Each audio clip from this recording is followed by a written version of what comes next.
Follow us on Twitter and Instagram at Both Sides 106. Email bothsides106 at live.com. Send your WhatsApp voice notes, audio messages, and text messages to 876 365 3346. Remember, we have two ears and one mouth, so we can listen twice as much as we speak. So stay with us as we listen to both sides of the story. Both sides of a story.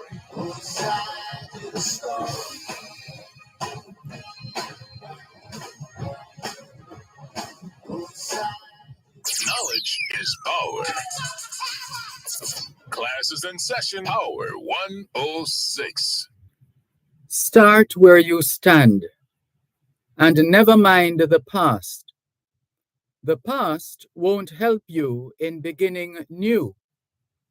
If you have left it all behind at last, why, that's enough. You're done with it. You're through. This is another chapter in the book. This is another race that you have planned. Don't give the vanished days a backward look. Start where you stand. The world won't care about your old defeats if you can start anew and win success. The future is your time, and time is fleet, and there is much of work and strain and stress. Forget the buried woes and dead despairs. Here is a brand new trial at hand. The future is for him who does and dares. Start where you stand. Old failures will not halt. Old triumphs aid. Today's the thing. Tomorrow soon will be. Get in the fight and face it unafraid. And leave the past to ancient history. What has been, has been. Yesterday is dead. And by it, you are neither blessed nor banned. Take courage, man, be brave, and drive ahead. Start where you stand.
The world renowned Chariots of Fire, and before that, Start Where You Stand by Burton Braley. Well, we're going to do just that right now. Let's see. Here we go. It is Wednesday, the 24th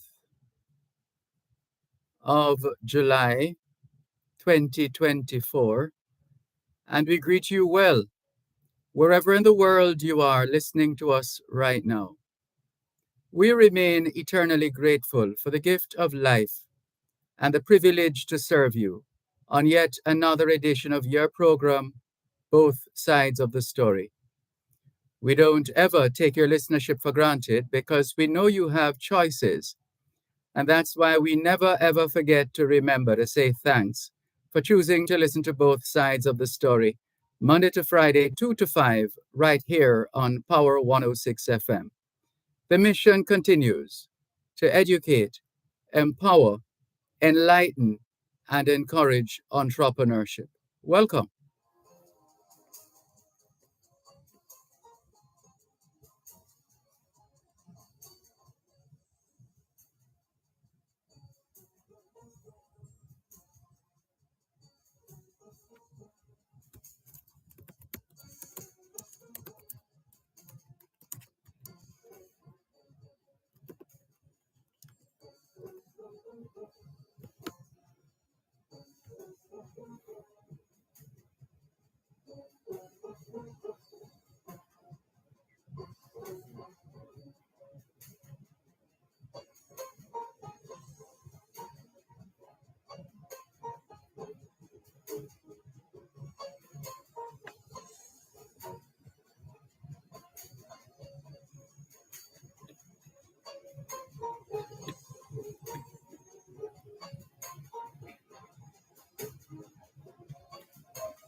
Just about getting there, the 2024 Summer Olympics, officially the games of the 33rd Olympiad, and officially branded as Paris 2024.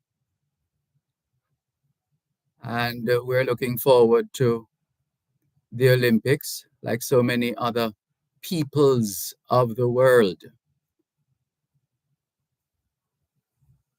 And so that's how we greet you this afternoon here on your program, Both Sides of the Story, Power 106 FM. As usual, always looking to hear from you. The lines are always open.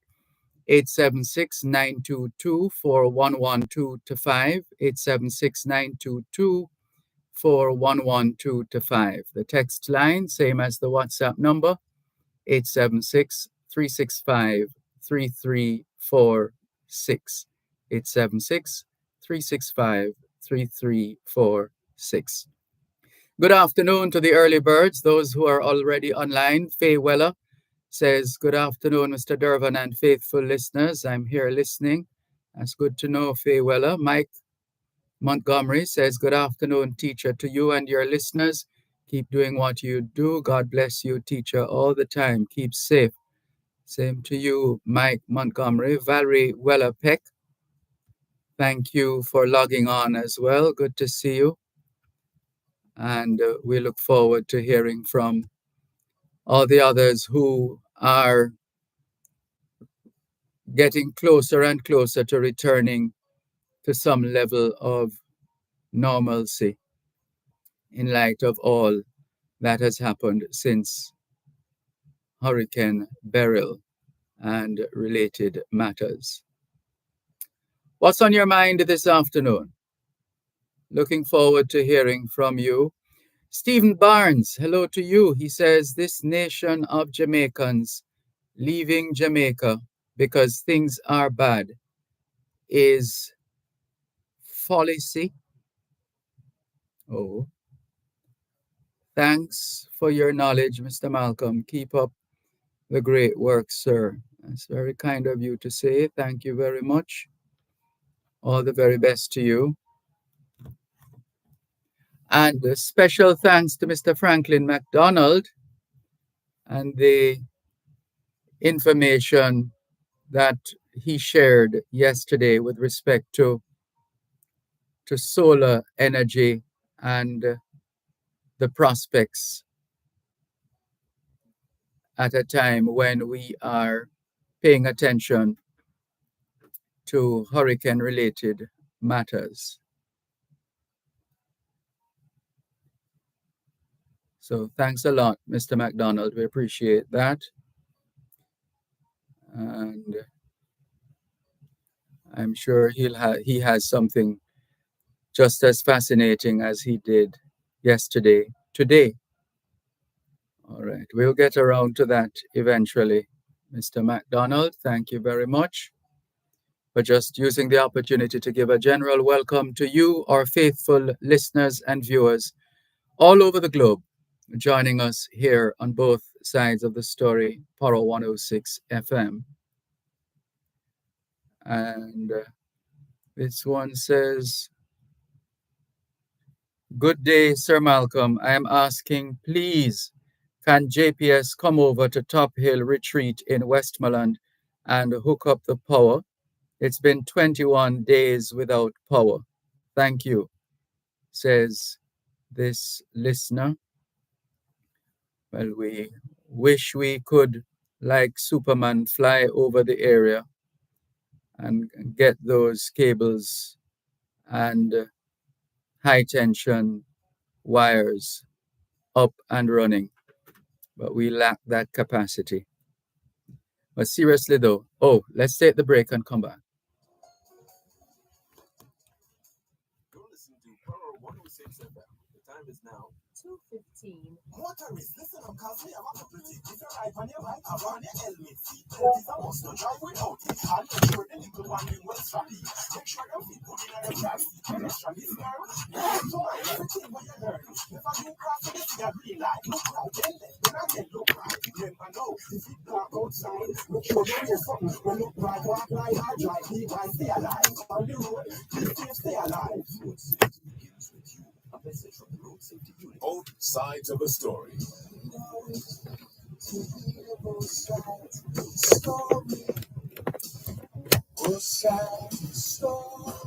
Kingston and St. Andrew take center stage on both sides of the story this Thursday, July 25. Tune in as Dervan Malcolm speaks with a number of stakeholders in these parishes as he discusses the success stories, issues, and challenges within Kingston and St. Andrew, especially as Jamaica continues to build back better from burial. Kingston and St. Andrew Parish Focus during both sides of the story is brought to you by Barry's Hardware, Patients First Pharmacy, Total Vision, and Lock Safe and Vault. That's Kingston and St. Andrew Parish Focus this Thursday, July 25, during both sides of the story, right here on Power 106 FM.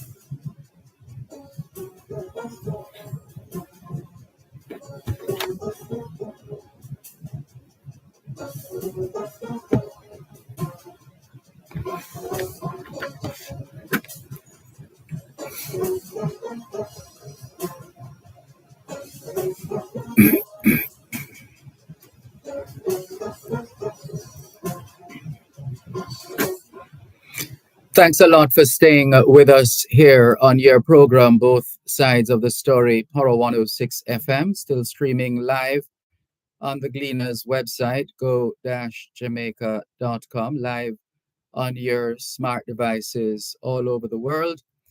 Taking your calls on 876-922-4112-5, 876-922-4112-5.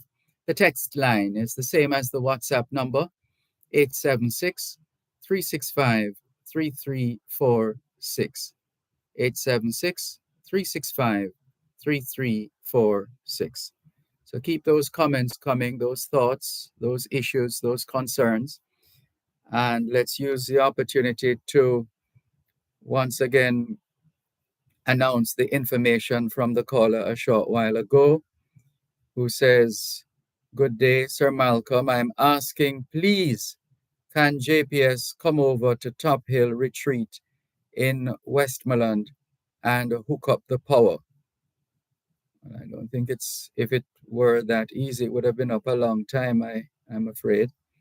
But we're still hoping and trusting that your power will be restored sooner rather than later. And the message goes on to say, it's been 21 days without power. Sorry that you're having these issues, but of course you know the connection as well in terms of the impact of Hurricane Beryl and related matters. So it's a matter of what is possible, when it's possible, how will it be done? And the hope is that it will be, as we said, sooner rather than later. One can imagine the feeling that you're feeling, the disappointments in some respects as well. But whatever you do, don't give up. And we hope your power returns sooner than later. And please feel free, if and when that time comes, to update us as to whether the power had been restored and when, and we will announce it. Stephen Barnes says, typo earlier, the notion of Jamaicans leaving Jamaica is that the economy is bad, is a fallacy. Oh, that's so you're saying that was an error? What does globalization mean to Jamaica? People migrate for various reasons. Thank you, Sir Malcolm. Thank you, Stephen Barnes, for your message on YouTube. And let's keep in touch. We look forward to hearing more from you as time goes on. Sherry Henry has joined us. She says, good afternoon, Mr. Dervan and listeners. Have a blessed day, a blessed Wednesday. I don't know when I am going to hear the radio station, Power 106. Well, we would imagine the engineers are still working on it, Cherry Henry, and we trust that that resumption is not too far away. We really hope not. And if and when we get information on your area, we'll be sure to pass it on. But again, we're sorry that you're having issues in relation to electricity supply. All right, let's see if we can get in a couple of other messages. This one says, good day, Sir Dervan. I encouraged more Jamaicans and professionals to leave this country for a better life for them and their family. Jamaica has very little to offer professionals and young people. The government has money to bring in overseas workers, and something is missing here. And maybe you want to say offer them or pay them, and pay them more than locals. All right, now we know what you were trying to say. Esmond's curry powder still being promoted ever since the 10th Biennial Jamaica Diaspora Conference. And we continue to track their progress and we wish them well. And let's see. This bit of a news, is it this one? Of an excavator. Is this for real? An excavator operator escaping injury as the unit overturns at Troy Bridge. That's the bridge that is being rehabilitated. And there's a video which we haven't been able to air just yet because we haven't gotten around to auditioning that recording. But we trust. Well, I think he's okay. The excavator operator escaped injury as unit overturns at Troy Bridge. And I think you have sent us a link as well, other than, well, I think it's the same link. So let's hold off on playing that link until we're sure of the content. All right, let's continue. Franklin McDonald, welcome, welcome, welcome. And what is he sharing with us this time? Exclusive USB power bank, powerful 1.7 W solar panel. So it's a follow-up from yesterday afternoon's information that was shared with us here on both sides of the story. The representative from Esmond's Curry Powder says, good day to you too. And hello, and you're welcome. We see your messages popping up. Thank you, you're welcome. Thank you very much. And let's go back to, right, I think it was, as I said, in connection with the discussions on solar panels and related matters yesterday that Mr. McDonald has shared additional information with us. So let's tell you what it is.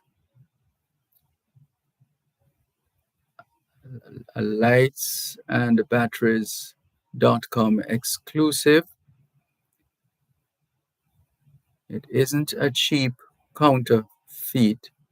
Don't be fooled by low quality, cheap solar power bank chargers. We have enough confidence in this product to put our name on it, unlike other vendors on the market. We test each and every one of these power banks before shipment because we want to make sure you receive a working product. So they're telling us the granddaddy of solar power banks, 12,000 mAh portable USB power bank with a 1.7 W solar panel charger. All right, well, the information is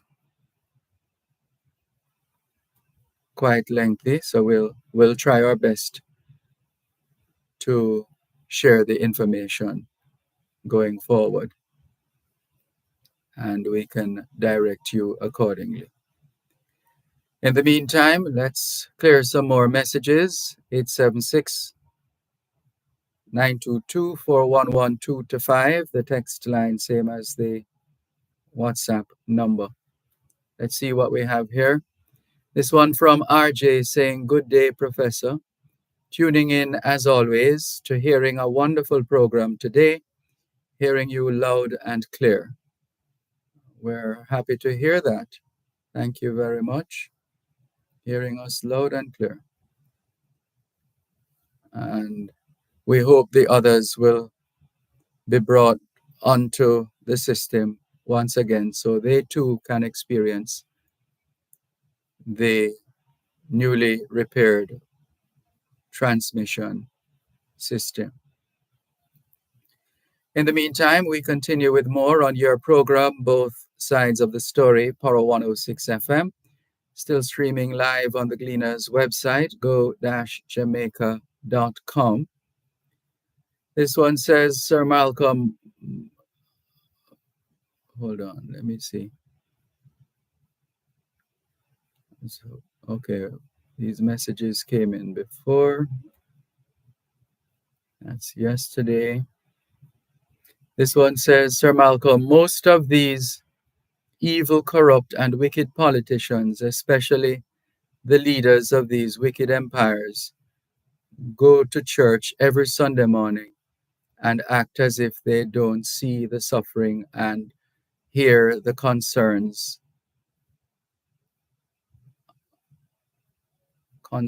and something is missing, and the blind, the sick, and the shelterless. But as Marcus Garvey said, we shall raise our ancestors from the belly of the Atlantic Ocean with a worldwide greater than any man, with a whirlwind greater than any man has ever seen, to destroy the wicked and evil spirits of the colonial oppressors. He further goes on to say, Sir Malcolm, Marcus Garvey did warn these corrupt, evil, and wicked regimes that our ancestors, all right, we'll come back to that in a moment. You're listening to Power 106 FM. The time is now 2:30. For the best in high-quality footwear, accessories, and professional service, Sally's Shoe Store is your answer.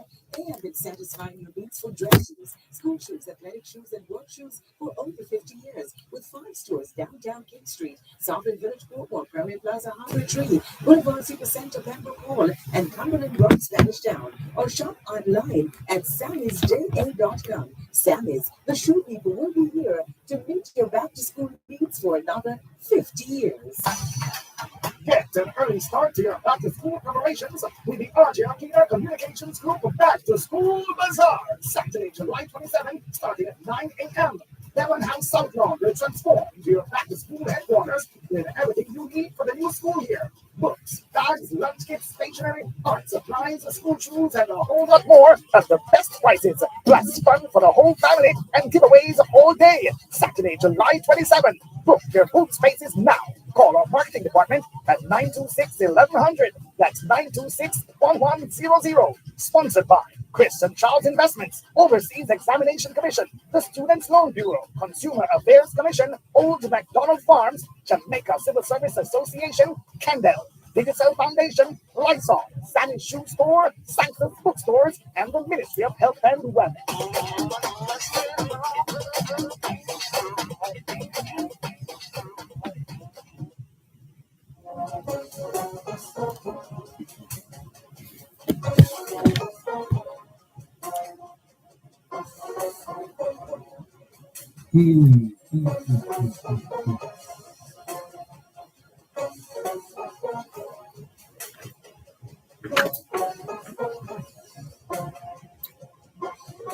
So these multiple messages are from Cuban in Georgia, and he was saying here in this message, Sir Malcolm Marcus Garvey did warn these corrupt, evil, and wicked regimes that our ancestors will and shall come back in the whirlwind and crush them for all the wrong they have done to the Negro and swallow them into the bottomless pit.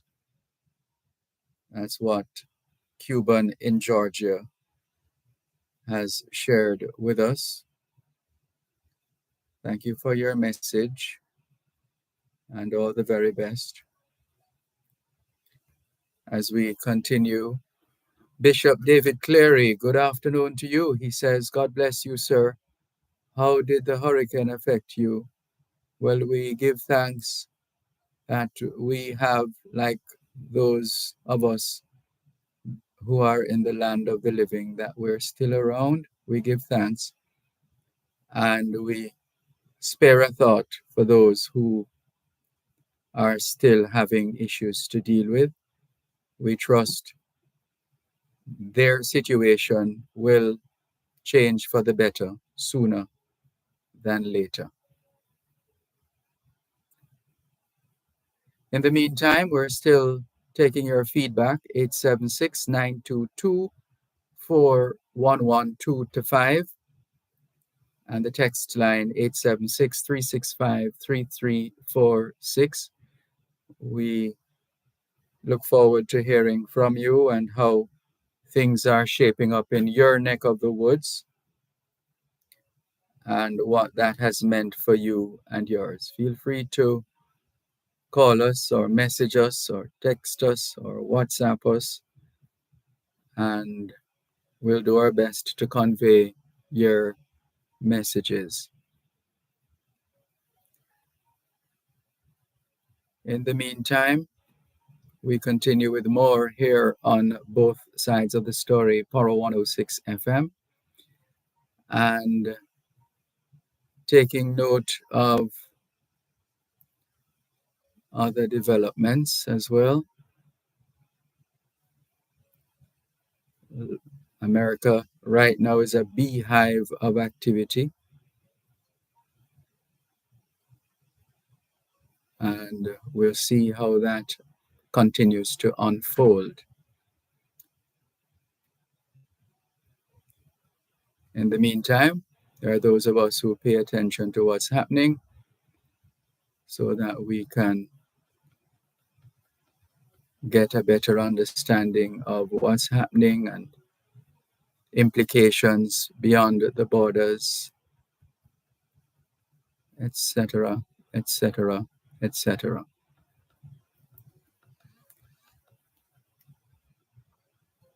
So Mr. McDonald is back, and at the appropriate time, we'll see how we can share the information that he has brought to us. 876 922 4112 to 5. Those are the numbers to call. Let's go to the phone lines once again. 876 922 4112 to 5. Good afternoon. Thanks for calling. Good afternoon, my professor. Good afternoon, Neville Carter. Dervan, this is a calling program. It is. Are you free to set up your phone at any given time and make a call once the line is open? Once the program is on. There are some people, you see, when you come on and you talk, they listen to the program and then they make some rude remarks about you and what you say.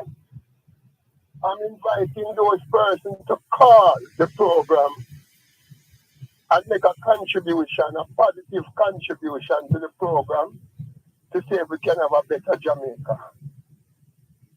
Indeed. Because I just see on CNN a while ago, Benjamin Netanyahu addressing the United Congress. This is a man who is wanted by the international... The United Congress?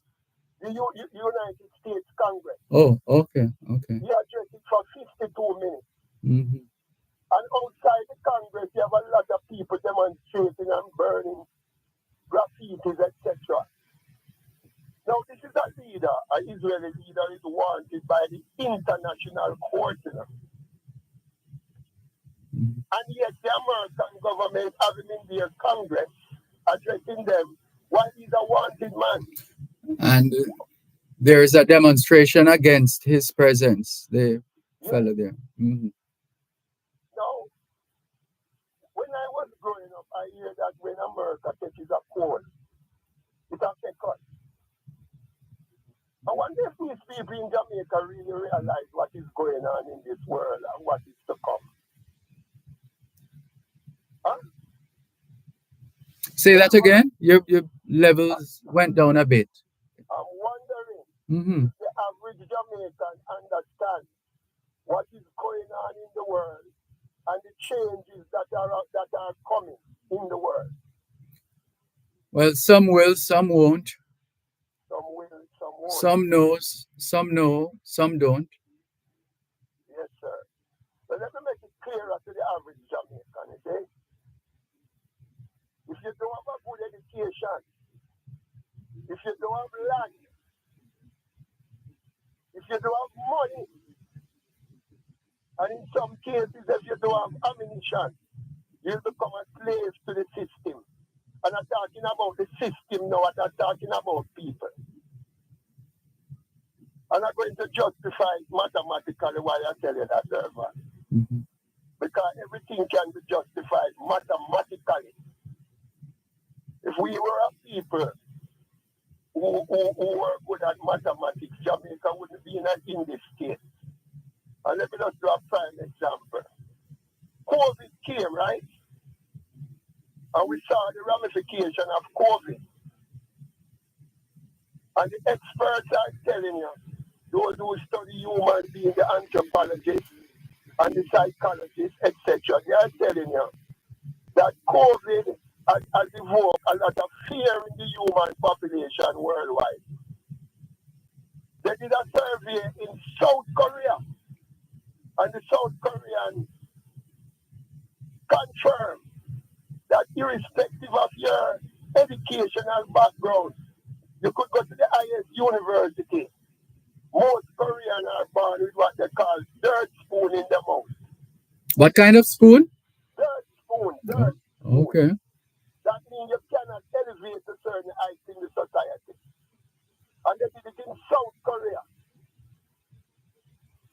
In France, they did a survey in France after COVID. And the French men and women finally realized through the texting and the working at home, and they see how the partners reacting to the phone and the text and the phone calls that they're making. They realized that there was a lot of promiscuity going on, adultery. A lot of men getting born and a lot of women getting born. COVID showed that in France. And they did a survey in Jamaica at UTech, where they said the average man, the farmer, should be getting more money than the secretary in the office because they use up more calories. And at that time, they recommend the minimum wage should become $15,000 a week. That was implemented 3 years later by the government. And they did another survey in America, and the Americans are telling you that the lifespan of the average man and woman since COVID have fallen by 3 to 5 years. You heard about that survey, Dervan? Sorry, I was distracted by an incoming call. Just repeat that quickly, please. They did a survey in America about lifespan since COVID. Mm-hmm. And it is said that the average man and woman will live 3 to 5 years. Lesser, they expect the average man in the Western Hemisphere and Jamaica to live till they are 72. And the average woman to live until she's 82. Mm-hmm. They say the average woman will live longer than the men because of stress levels. Now, I can tell you, since burials come and you look at what is going on in the ground, you can do it mathematically and see that the Jamaican economy is not being aligned properly. Because you can't tell me, Dervan said, the inflation rate is 5%, approximately 5%. And it is expected to go further according to the government and the Bank of Jamaica. And we have a thing like the NIS up there, National Insurance Scheme, who's supposed to protect the pensioners of this country. And if a policeman stop a taxi man in Harbour and give him a traffic ticket, that taxi man will be have to force to pay that traffic ticket at the tax office, and at the same time that taxi man who is collecting approximately $20,000 a day, not paying any Dervan. We have a PAYE law, a PAYE policy, pay as you earn. Maybe the system is fundamentally flawed. It is fundamentally flawed, my professor. And I'm not going to tell you how it is fundamentally flawed. The government, the NIS, the National Insurance Scheme, don't have a police force to police the taxmen. And as a result, the government, central government, have a police force. And they want the money to go into the traffic ticket to do other things with it. Whereas the policeman, in my opinion, should be empowered to say to the taxman, let me see your NIS payment for the year. To say if you pay him NIS before he write the ticket. Because we can't have a system where the taxman earning so much money a year. Pensioners take taxi. Pensioners take more, take transport. And they have to pay the money to the taxman. And at the same time, police stop him. And he must pay a traffic ticket to central government and not paying social security to the NIS so that we can have more investment in the NIS so that when hurricane comes, instead of we have a minister of local government walking around like Santa Claus, handing over care package to senior citizens. Politically, we should have the pension of the people coming through the NIS to cover all those negativity coming from a hurricane. What do you think, Professor? Well, the question is, who is going to take charge of that? How is that going to pan out? We're paying a minister of local government for that, you know. Big salary, you know. Hold a moment, please. You're listening to Power 106 FM. The time is now 2:45. This is Lifestyle. How may I help? You would embarrass some illegal gun, but I know what them know say I beat talk. Don't worry, sir. Crime Stop is privately funded and run by the PSOJ. Everything reported here is anonymous. It's just like you're invisible. What about the reward? We provide cash rewards for information that leads to an arrest or recovery. We'll stash the cash wherever you like, so nobody will ever find out. All right, me tell you. Make the call. Crime Stop 311. Solving crime pays. Are you looking for a powerful platform to promote your business in North America or the UK? Look no further than The Gleaner. Reach the diaspora and ignite brand awareness through our geo-targeted publications. Call 876-922-3400 or your Gleaner representative to explore the available options and book your ads. Or email us at advertising@gleanerjm.com. Actualize your brand's potential today with The Gleaner, where life unfolds. How much do you know about spices and the impact they have on your everyday life? Join us every first and third Thursday during Farm Talk with Althea McKenzie at 6:18 a.m. for Spice of Jamaica. We'll give you tips, tidbits, and interviews about the revitalization and sustainability of the Jamaican spices, including ginger, turmeric, and pimento. That's Spice of Jamaica every first and third Thursday at 6:18 a.m. during Farm Talk with Althea McKenzie, right here on Power 106 FM. Spice of Jamaica is brought to you by the U.S. Department of Agriculture Food for Progress Jamaica Spices Project.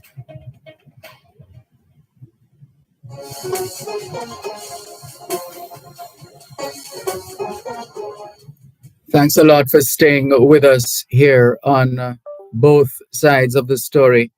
Power 106 FM. We have Neville Carter holding in the wings, and also another caller or two, I think.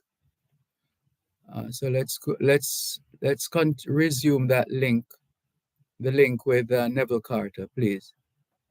No, Mr. Malcolm. Once you have the PAYE, pay as you earn. All the taxpayers, all the earners of the economy. They said there are 40,000 transport operators in the country.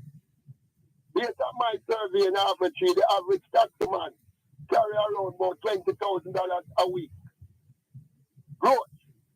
6% of that supposed to go to the NIS, 5% to the NHT, and approximately 10% to education tax. And I can tell you categorically that the money that's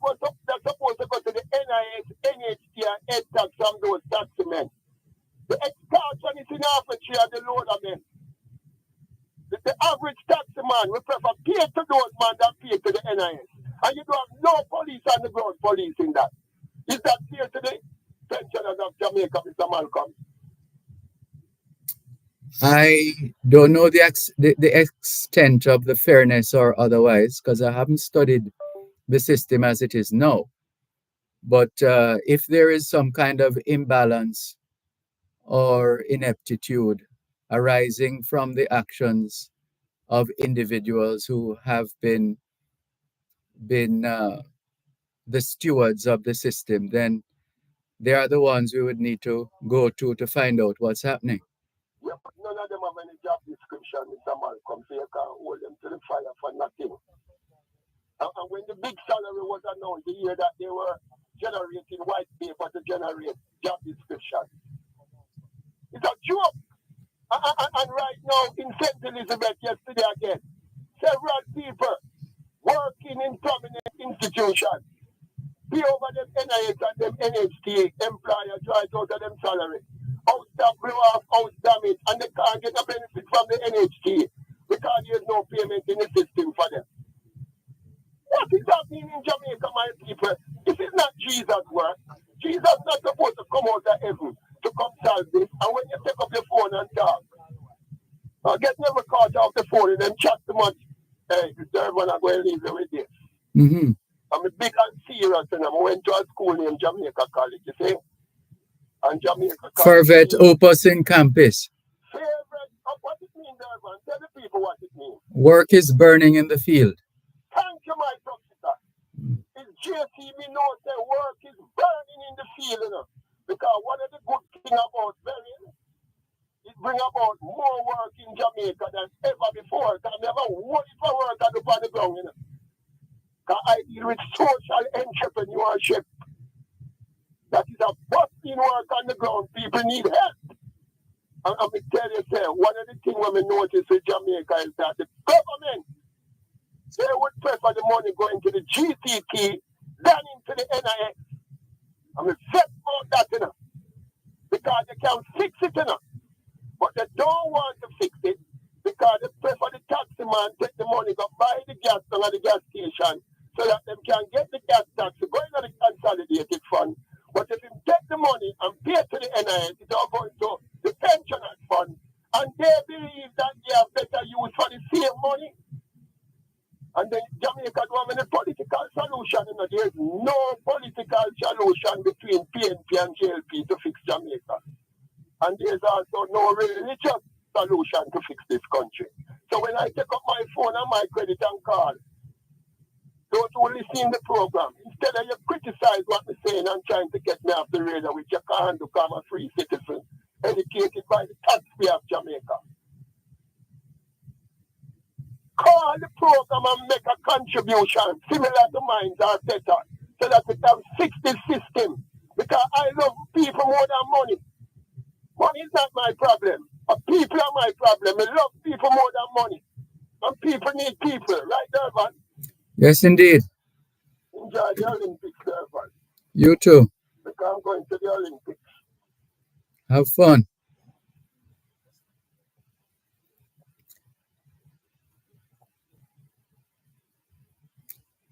Let's continue with more on your program, Both Sides of the Story, Poro 106 FM, still streaming live on the Gleaners website, go-jamaica.com. Here's a call coming from an unnamed person, and it's coming through on our text line, same as the WhatsApp number, 876-365-3346. 876-365-3346. Good afternoon. Thanks for calling. Yes, Mr. Malcolm. Good evening to you, sir. Good afternoon. Yes, and the same to Nero Carter. Mr. Malcolm, I'm shaping a few words with you quickly. I want you, Mr. Neville, make a ask you the first one. What the university teach is what somebody already know? Well, you can't escape that. It's one big cycle. The answer is yes. So what they are teaching? Okay. All right. Mr. Carter, I want to find out from you what it takes to have a TCC, or what to do to comply to have this TCC. I would like to hear from you on that one. Oh, you get that. You get that. That's to give you clearance if you're going to, especially if you're going to be doing business with the government. You're going to need that, the TCC. Right. And you have to be tax compliant. Tax compliant, yes. All right. Okay. Yeah. Well said. Mr. Malcolm, I was coming through Montego Bay, and I was going at about, I actually come to a stop because I reached where I was going actually. And a police here was just around there and saw me come to a stop and walk to me. I don't know what he see, but he gave me a seatbelt ticket, right? Were you wearing your seatbelt? Yes, but me actually, it's like a cooling down now, so me pull it. I was still in the vehicle. But I saw them, so I stopped because I actually was just going around the roundabout to going to where I'm working. Anyway, I went to court. And I say to the clerk of the court, how you go about this? He said, I have to pay 2,000. I said, no, I was in my private vehicle. My safety belongs to me. I determine my safety in my private vehicle. How could I pay 2,000 for not having a belt and plus lose 2 pints? Plus my friend died years ago out by Bogue. Just run off the road at about, just slide off the road a bit and went down into a little area and drowned because of the seatbelt. Anyway, I said to him, I'm not running a passenger vehicle. I was in my private truck. My safety belongs to me. And put it to the judge. And I said to the judge, I said, when I talk to the people who make law in England, they say they have it wrong up to now. Because my safety, right? Me determine that in my own private house. How are you going to come in my house and tell me that I'm supposed to have on a belt plus lose 2 pints, Mr. Malcolm? How that can be right, Mr. Malcolm? And I'm not carrying passenger. Me alone. Yeah, and you're in the public space. The public space? Mm-hmm.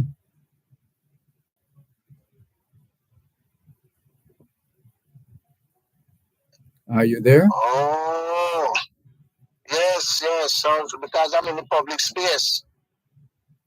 Okay, well, all right. I'm going to comply with it. But, Mr. Malcolm, I tell you the truth. I don't know. But for a police here, giving seatbelt ticket to a person that stopped, right? I think they should be more vigilant with other things. And I think Jamaica police, a lot of them is relaxing too much, right? And I hope all these police stations that is building is not a sleeping bunk. That's all I want to say. And I tell you the truth, I will be going around with Jeep soon with the Green Bay tree to get donation to put a diesel pump at the pumping station in Sheck Road. Because before the storm, there's no water until now. Sheck Road, Chester Castle, Martin Grove, and all those adjoining district has no water, Mr. Malcolm, because how the JPS situation. But I want to put a diesel pump, one of the whole type one, that a crane have to put down that the 2-foot push can't take. Right? So I will be rolling out Jeep with the Green Bay tree to get that done. Because water is life, Mr. Malcolm. For me, electricity is secondary matter. Right? Those are things that right? And there are a lot of things that is in this country to set good. We need some better policies for people to follow. Right? and we have to get them in action, right? And I want all of what I say today to come into life sooner than I expect. Understand? Because I love this country, man. But when you traverse it, Mr. Malcolm, you see the problem, then left, right, and center. So whatever you can do, and the Ramble Health Center, I want that to extend into a small hospital to take the burden of a Cornwall Regional and the Savlama Hospital as well, and at least two doctors to one patient. That is what I would like to see come into life at that health center in Ramble. And are you planning to get involved in seeing that is manifested? Yes, Mr. Malcolm. Okay. And if I don't get enough help, I will be starting it myself, because I'm engaging a friend of mine who do the drawing, to look at the area and see how this thing can be done, because it has to be done properly. Ordinary local scan you want to do, you have to go to Savlama and journey to Montego Bay, Mr. Malcolm, and right up here in the cool Ramble, you have land space throughout the whole area, right? And you have to traverse so far down, sit down there all day before you get through. Them things need to stop, man. They talk about don't have money. Money has no feelings, Mr. Malcolm. But people have feelings, and we have to deal with that. All right. Thank you for your input. For the police in Kingston, there, I just feel sorry for them, Mr. Malcolm, for what happened up at this station there with the prisoner.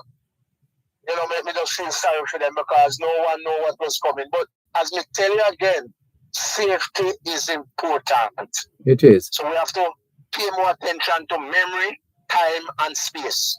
Okay. Mr. Malcolm, you have a good one. You too. Take care. Bye-bye. Contractors, developers, and small builders. Contact Coast to Coast Group of Companies for high-quality concrete products. The time by Coast to Coast Group of Companies is 3:00. Get an early start to your back-to-school preparations with the Argentina Communications Group Back to School Bazaar, Saturday, July 27, starting at 9 a.m. Dervan House South Lawn will transform into your back-to-school headquarters with everything you need for the new school year. Books, bags, lunch kits, stationery, art supplies, school shoes, and a whole lot more at the best prices. Plus fun for the whole family and giveaways all day. Saturday, July 27. Book your booth spaces now. Call our marketing department at 926-1100. That's 926-1100. Sponsored by Chris and Charles Investments, Overseas Examination Commission, the Students Loan Bureau, Consumer Affairs Commission, Old MacDonald Farms, Jamaica Civil Service Association, Kendall, Digicel Foundation, Lysol, Sammy's Shoe Store, Sanctus Bookstores, and the Ministry of Health and Wellness.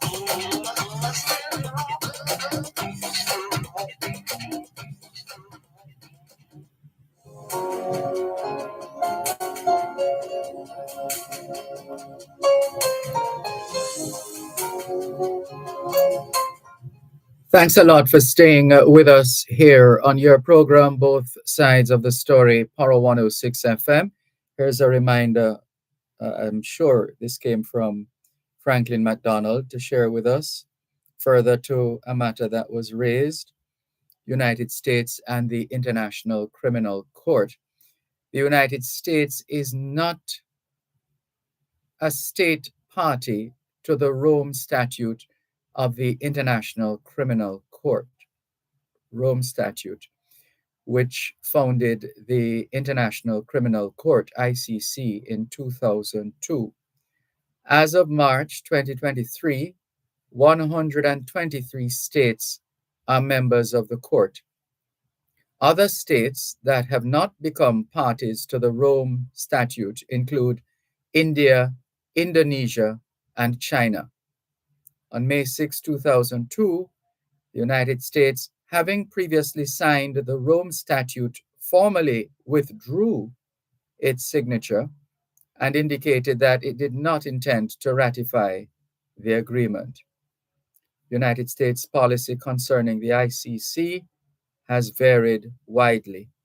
The Clinton administration signed the Rome Statute in 2000, but did not submit it for Senate ratification.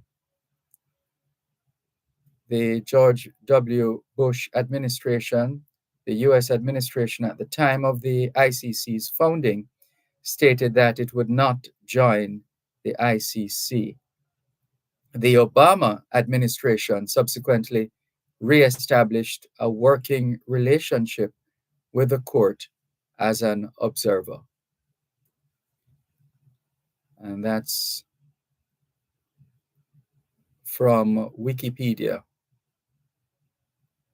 which was a link that was shared with us by Franklin McDonald. Thank you, Mr. McDonald. All the best. Let's continue with more on your program, Both Sides of the Story, Power 106 FM. And let's see. Good day, Mr. Malcolm. There was previously a promo on your Both Sides of the Story program featuring Alfonso workshop, something to that effect. I truly enjoyed learning about the intricacies of being a conscious driver. It would be good to have such an informative program once again. Thank you. Yes, that's reference to the feature that had started. We started on Both Sides of the Story. That feature being, what did we call it again? Safety first. Right, safety first. So I have been receiving calls. We have been receiving calls from listeners at different times with respect to the program itself, that feature, safety first feature. So we are going to share some of these messages from the callers, listeners, and ask that they give a look at or take a look at the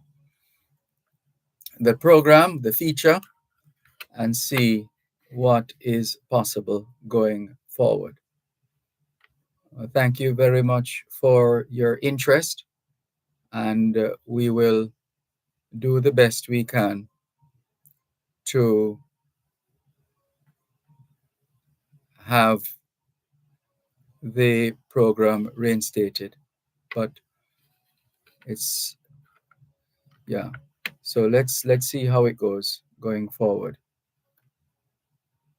Thank you for your message.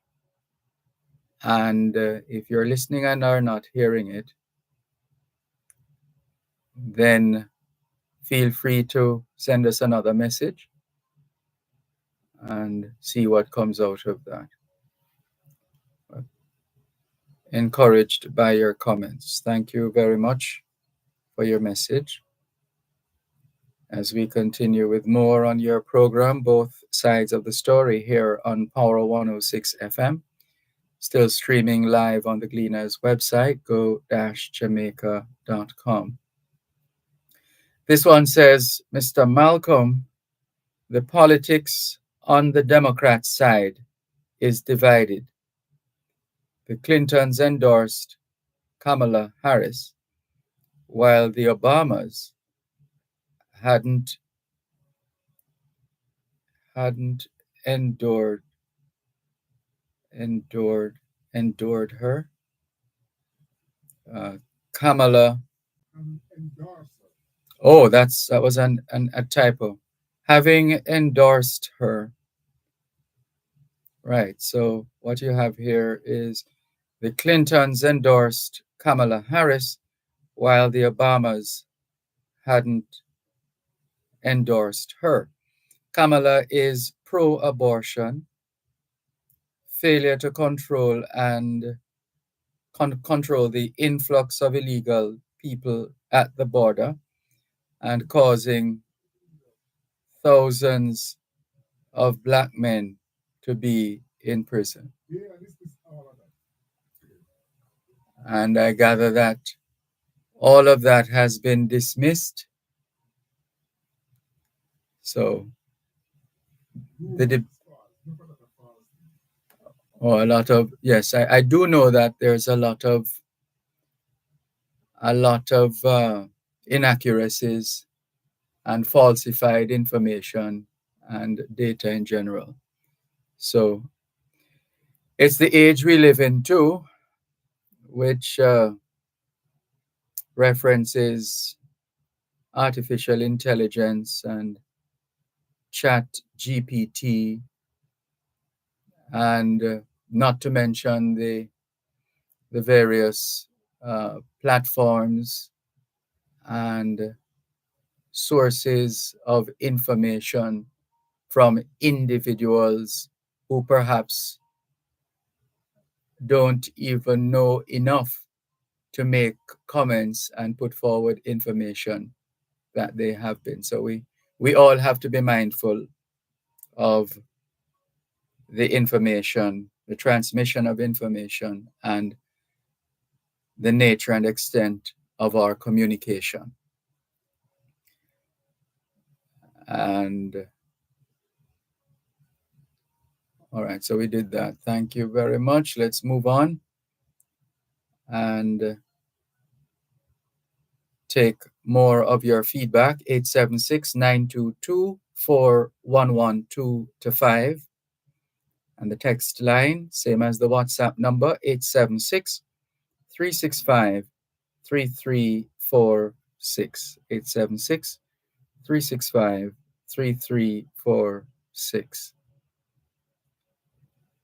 Yeah, so it's the world we live in, and we just have to.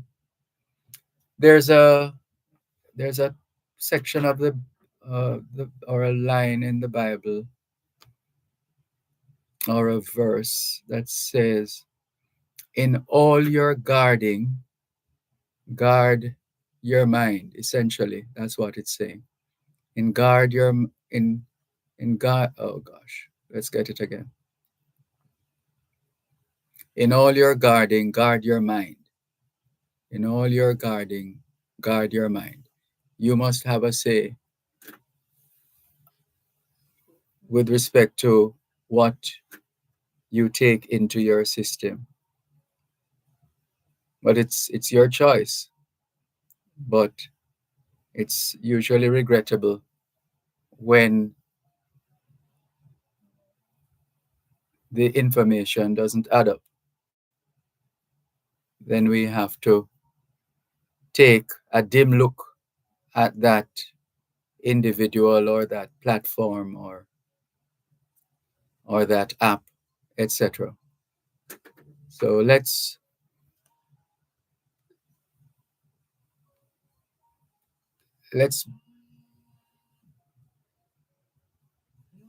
build resilience, mental resilience, so that we are not easily led by those who have other plans. So let's be mindful that all kinds of things are happening and all kinds of sources are out there and all kinds of information is out there. So anything is possible, including everything. So bear that in mind. 876-922-4112-5. Good afternoon. Thanks for calling. Good afternoon. My name is Keisha from Santa Cruz. I'd like to speak to Mr. Dervan. Man, he's been friend for years now. Good afternoon to you. How are you? I am all right, but I want to talk to Mr. Dervan Malcolm. The last time I saw him down here a couple of years ago, I was about 5 to 6 years now. When the man and partner that passed away, the Mr. Len, and I brought him some coconut at the church. And I came at him happy so I don't get that clock. And a long time I don't see my wanting to hear me, man. Geese from Santa Cruz. BC. Geese from Santa Cruz, man. That's my good friend. I remember the name now, Geese. Yeah. Years ago, you don't hear me voice from Mr. Len die. Yes. Mr. Len was my friend and Mr. Dervan was my good friend. I was Yes. living at the Charles Street in Kingston. And Yes. it was a contribution train when I leave back from Texas, I live in Santa Cruz. And Mr. Len was here a couple years ago. Before Mr. Len died. Well, I haven't gone anywhere. I'm still here. I haven't gone anywhere. I am still here.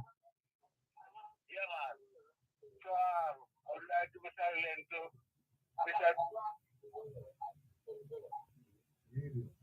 I would like Mr. Dervan to contact me, man. All right. You might have to turn off the radio then because it's confusing you. Right. Yeah. This is Dervan Malcolm here.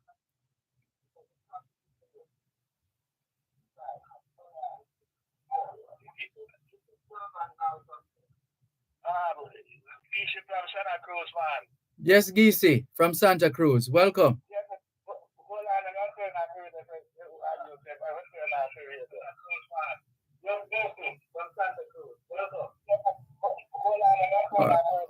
All right, we have to take a break. We're gonna take a break and come back.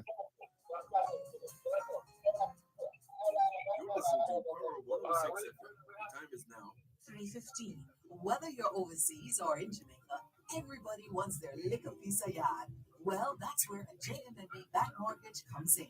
With JMMB, you'll get more support, more incentives, more benefits, more coverage with JMMB insurance brokers. And also, we give you more time to repay. Your JMMB mortgage expert will answer all of your questions and guide you through every step along the journey. You're not alone with JMMB.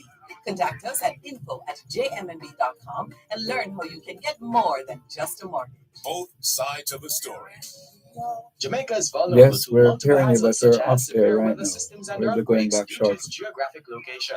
The Office of Disaster Preparedness and Emergency Management (ODPEM) has the lead role in ensuring that public awareness initiatives are developed and executed to better enable the country to prepare for, respond to, and recover from the impact of all forms of disasters. Join Power 106 FM this Friday, July 26, for an extended broadcast of both sides of the story from ODPEM's Hurricane Roof Strap Program launch and exposition at the JAG Myers Mini Park in Black River, St. Elizabeth. The event is being held under the theme, Don't Fool Around, Keep Your Roof Secure, Strap Them Down. This broadcast is brought to you by the Office of Disaster Preparedness and Emergency Management, ODPEM. That's an extended broadcast of both sides of the story beginning at 1 p.m. from ODPEM's Hurricane Roof Strap Program launch and exposition at the JAG Myers Mini Park in Black River, St. Elizabeth this Friday, July 26, right here on Power 106 FM.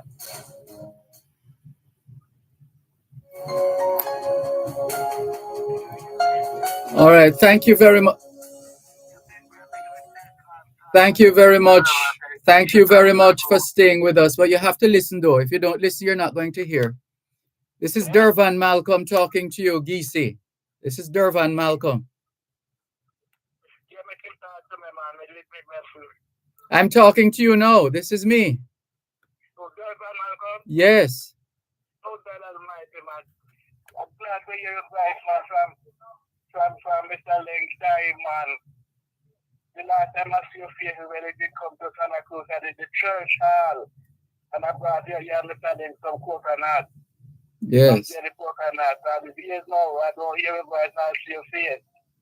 So I'm glad to hear your program now. That's why I call you to give me a heal over the radio. You'll heal me, man, in Santa Cruz. Yes, man, we heard every word. We heard everything you said. All right, then, yeah? All right, thanks for the call. Good to hear from you again. That's Geese from Santa Cruz in St. Elizabeth. Good to hear from you. All the best. Keep in touch. Okay.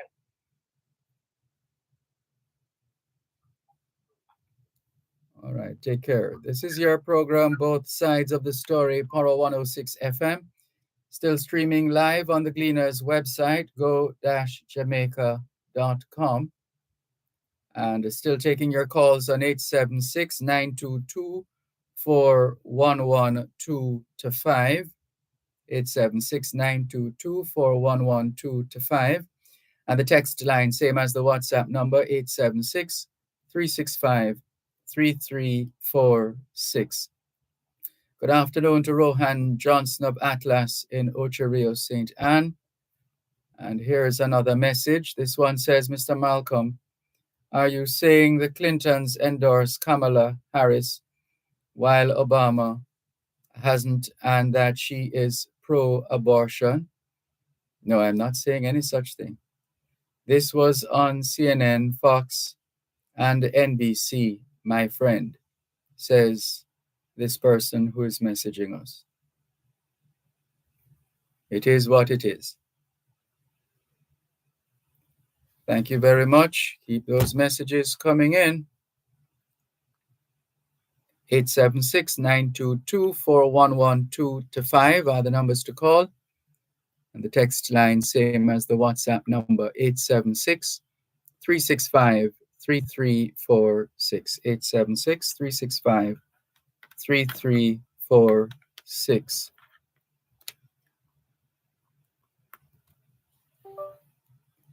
And let's get on with it in terms of the information that we have. So this is another reminder to touch on, and this is a series of announcements from Jaja Foundation, Jamaicans Abroad, helping Jamaicans at home. We are going to see if Dr. Dixon is going to be joining us. If not, we will connect with him in due course so that we can sensitize those who need the information that Dr. Dixon wants to share. So you can keep an ear out for that, and you will know what is what. In the meantime, we're still taking your calls on 876-922-4112-5, and the text line, same as the WhatsApp number, 876-365-3346, 876-365-3346. As we continue with more on your program, Both Sides of the Story, Paro 106 FM. And taking note of a few more of the messages. I think we did read Rohan Johnson's message. And this one says, good day. I read that one already. Thank you for your message. And the opportunity that we will have a little later on to do some more reading. We'll share the information that we have received from Franklin McDonald. And so that should give us an idea with respect to what exactly is happening as far as that technology is concerned. In the meantime, we continue with more of your feedback here on Both Sides of the Story, Paro 106 FM. Taking your calls on 876-922-4112-5, 876-922-4112-5. And the text line, the same as the WhatsApp number, 876-365-3346, 876-365-3346. And couple of stories popping up in the meantime. Our friends from the Economist on the subject of war economies ask the question, how Vladimir Putin created a housing bubble. How Vladimir Putin created a housing bubble. That should make for a fascinating read.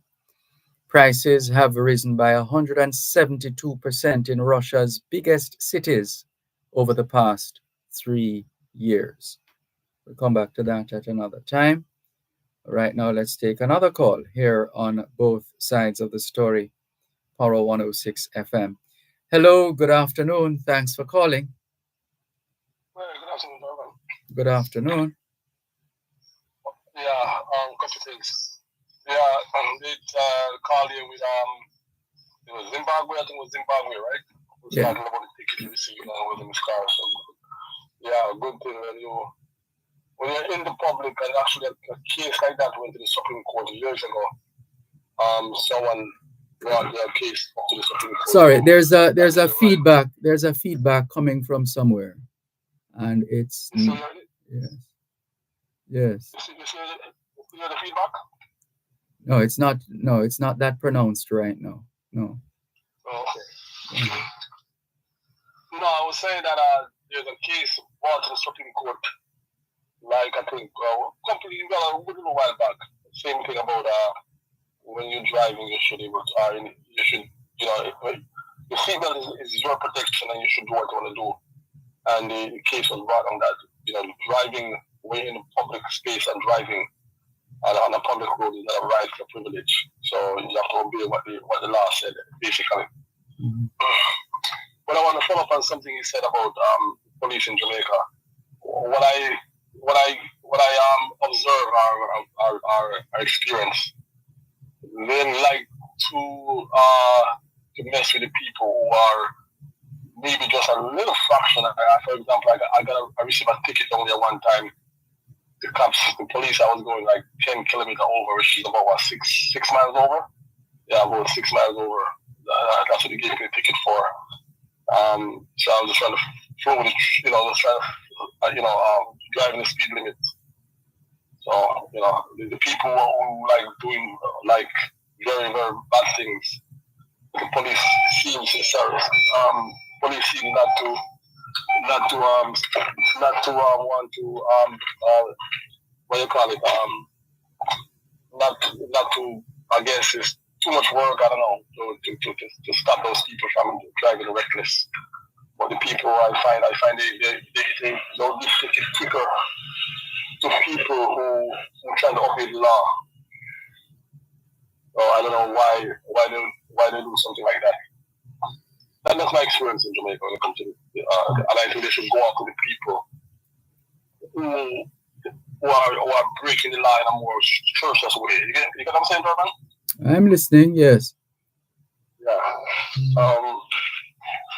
One other thing, yesterday came up, I think someone was a topic came up, and it wasn't your show though. But since you're the diaspora person, I'm gonna bring it over here. It's about how the government treats us here in the diaspora. How they, in other words, how they acknowledge us. Even in tourism, a lot of times the tourism product in Jamaica, we support it a whole lot, but we don't get the recognition. And so I just feel like, when the government needs to do more to recognize our contribution. Fair enough. What I think I would suggest, I don't know if in your station, maybe we could do a program of people want to return to Jamaica. We'll do like what they need, what to process, buying land in Jamaica. I know there are some bits and pieces out there, but if you had like a program of that, and then by the way, I just think that there should be like a one-stop shop place So, if you want a return resident, you want, they give you a guidance on buying property, they give you guidance of how you go about, getting your passport back or whatever, kind of one-stop shop place, guidance in all those places. What do you think? Nothing wrong with that.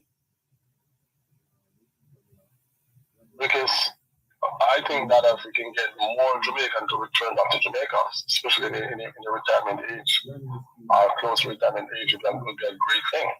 That's one low-hanging fruit we don't seem to capitalize on. Maybe you're going to have to change your hat and take up this one as well. Actually, there's a group. I need to kind of step into their what they're doing. There's a group called I think they're from England. Who came back to Jamaica. They have a podcast or something. I think that's a good initiative.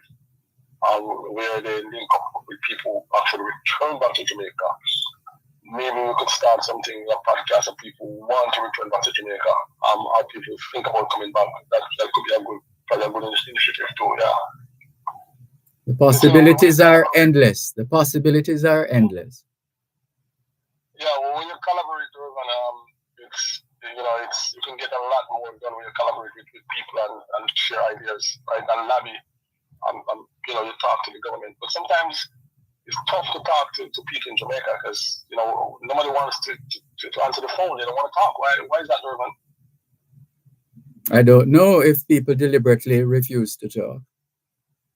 I'm calling custom for some things I'm trying to do right now, and I can't get nobody on the phone. They tell me to send an email. I send an email. I don't hear from nobody. It's almost like when you're doing business in Jamaica, it's almost like pulling a wisdom tooth to someone's head. That's what it feels like. It's like no one wants to talk to you. They don't want to. You call and they give you either if someone answers the phone. Hold a moment, please. One moment.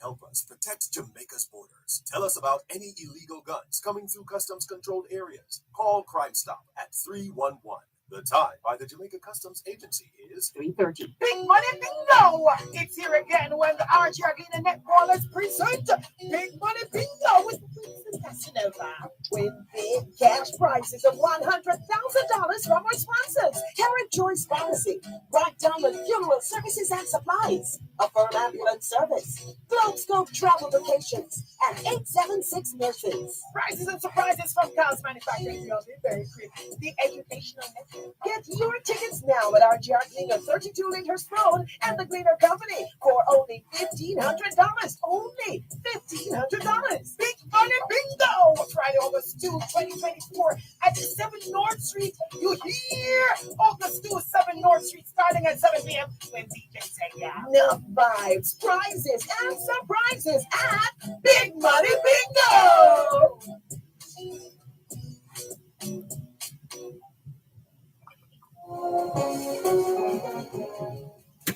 Thanks for holding here on your program, Both Sides of the Story, Power 106 FM. We're still taking your calls on 876-922-4112-5, 876-922-4112-5. And the text line is the same as the WhatsApp number, 876-365-3346, 876-365-3346. Thanks for holding. Please continue. So, I'm dealing with customs for some issues, and I was online and trying to figure out why I'm not getting an answer. Someone sent me a chat, and invite me to a chat. So I posed my problem I'm going through. The person was a lady. She responded by telling me, by giving me the number to call. So I called, no answer. Went into this, like into space, basically. No one answering. I've been waiting. And then the phone cut off. So I went back to the chat. She was still there. She answered me again, the same person. She's saying that she told me to send an email. And I was like, why you can't at least try to even address my issue? What's your job is? Just to tell people to call and send an email? That's what you're getting paid for?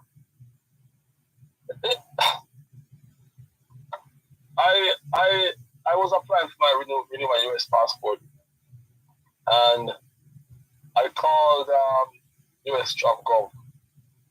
Within a couple of rings, they answered the phone, Dervan. Just a couple of rings, they answered the phone, and I had to call back because there was some instruction that wasn't clear because I was, what happened? I lost my card, passport card. I didn't actually. I phoned it now. I just couldn't find it. So I called back just to get some clear. And again, they answered within a couple of rings. And the gentleman just walked me through everything I need to do to Dervan. And we are a country with 350 million people. Jamaica is only what, a couple million people. Why they can't answer the phone? Why they can't assist you, Dervan? Why? Maybe because they just can't be bothered. But Dervan, we talk about 2030 and want to be a first world country and want to do this, and this is how we're treating business. That's a business, Dervan. Custom is a business. And when you return to Jamaica, that's bringing in revenue. It's bringing in income. It's bringing in resources. So I don't get it, Dervan. At the end of the day, it boils down to individuals and what individuals decide to do, why they do it, or why don't they do it. Individuals have different considerations, take different approaches, and people will go ahead. Well, the government and the ministry should have people who actually monitor these departments by making random calls and see what happens. That's how you fix the problem. You make random calls. You have people in the department and the ministry that make random calls, and you see how they would handle these calls. Well, if that could fully fix the problem, then it would, don't you think? Well, because somebody's dropping the ball, Dervan. Because to me, if I make a random call for a situation, and for some reason I can't get through, somebody's dropping the ball, and it's up to the ministry who control our manage that department should be able to fix it. Same thing with JPS. I don't know. JPS, when you call them, it's like they don't want to answer. And I'm saying, the only you are the people who are supposed to monitor these utility companies.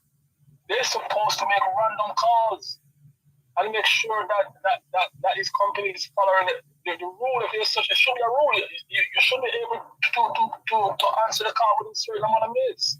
And if you don't, you get a fine. That's how you fix these things. Well, if it's not enforced, then chances are you have another thing on your hands. Yes, sir, correct. That's the problem in Jamaica, enforcement. I'm pretty sure, if I'm not mistaken, there's some rules about that. But if it's not enforced, who follows these things? No one. I mean, it's just like, you know what? I don't have to do it. The person probably need to answer the phone, because he said when I called custom, he said I was next in line, and the phone wait, put it back again, someone must be sitting there deciding not to answer. Mm-hmm. Yeah, unfortunately, individuals, because they're individuals, will use the opportunity, if it presents itself, to take a break or not to alert their colleague that they are in fact taking a break. And it's not just they're alone. It's like a lot of you know, it's like a lot of things in Jamaica. I was talking to before I go here quickly, I was talking to um the doctor come on in the daytime show there. I think I mentioned the Simon too, but Gail, Dr. Gail. Why is it that the pumps in Jamaica, I think I mentioned it to you, why these pumps in Jamaica don't have backup, the water pumps? Why they don't have backup generator? Why? Because somebody don't see the importance of them having backup. Wow. So I don't know if they heard me, but I saw, I think the opposition leader was there with I'm not sure if it's an MP or a spurn MP. They went to install one somewhere in a constituent, somewhere up the line somewhere.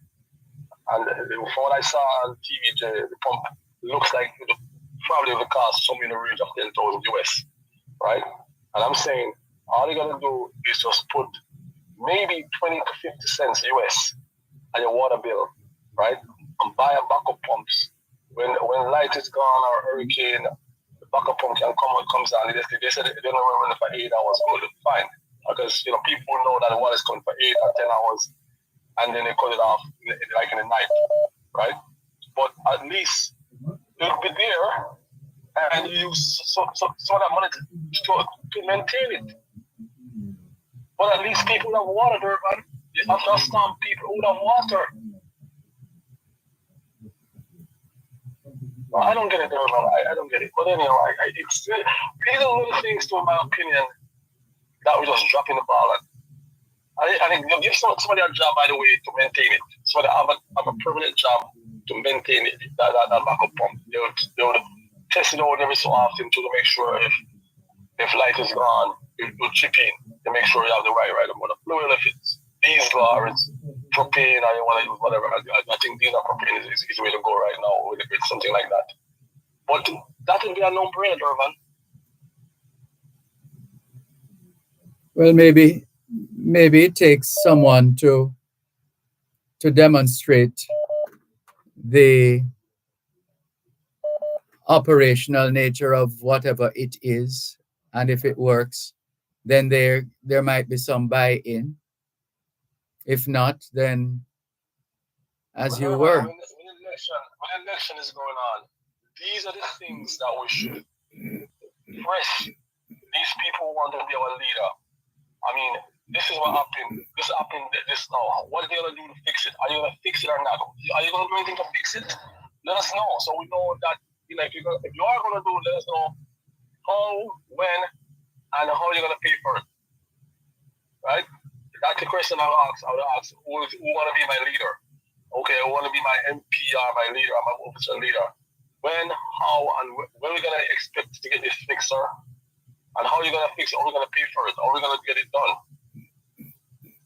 I don't know, Dervan, but I don't know. It's JPS again, quickly. Well, there's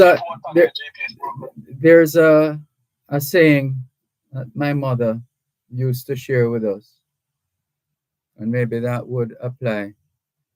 It speaks about staying punk crooked and cut straight. So you find yourself in a situation where you are the one or the only one, for argument's sake, carrying your weight in the department, while others are letting go. Yeah, but the government needs to do much better to make sure that the departments or the ministry or the agency do their job. Yeah. But even then, sorry, and I just say this and wrap. Even then, it boils down, and you can't escape it. It boils down to individuals, people. Yeah, but we don't want to work. It's still people. It's still people. Any way you spin it or any angle you take it from, it's still people. You can also incentivize the people who want to work. Give them a raise of pay. Give them, you have an annual or biannual or quarterly review, and the people get good reviews. You give them something. You make them feel like they want it. Quickly before I go there, when the people are talking the JPS worker because they don't get light back in time, it's a damn shame, Dervan. These people are there, they're just doing their job. That's not their fault. Blame JPS. JPS are the government, both of them. I don't know, I blame both of them over me, right? Not to have things in place. Unfortunately, this happened everywhere. It's even happened over here too. But you can put more things in place and do more maintenance to make sure that if a storm come, at least the power will go back up quicker. But you can't blame the workers, the workers. What kind of people are we? Well, common sense would tell you that. But when emotions set in, people will respond accordingly. No, but that's wrong, Dervan. You can't But make emotion. everybody knows that is wrong. That's not a breaking story. Yeah. Wrong. We should do better than that. I hate when people are thinking out of ignorance. That's just pure ignorance. Yeah. Dervan, it was nice talking to you, though, man. But I don't know. We have to do better, though. Yeah, well, all right. Thanks for the call. Take care. Yeah, cool. You too. Bye. Let's go to the break and come back with more. You're listening to Power 106 FM. The time is now 3:45. both sides of the story.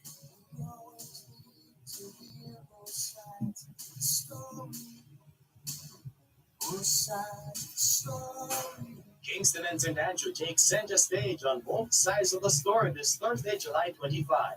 Tune in as Dervan Malcolm speaks with a number of stakeholders in these parishes as he discusses the success stories, issues, and challenges within Kingston and St. Andrew, especially as Jamaica continues to build back better. Good afternoon. Please Kingston hold. and St. Andrew Parish Focus during both sides of the story is brought to you by Barry's Hardware, Patients First Pharmacy, Total Vision, and Lock, Safe, and Vault. That's Kingston and St. Andrew Parish Focus this Thursday, July 25, hearing both sides of the story right here on Power 106 FM.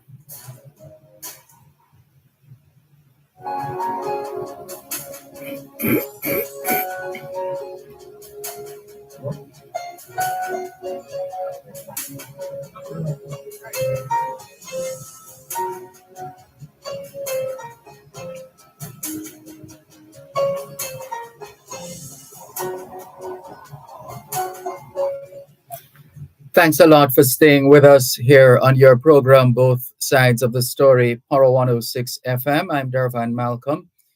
Here's a call coming through on the text line, same as the WhatsApp number. Okay. Let's go with the one that has been on on the line, holding the line for 12 minutes.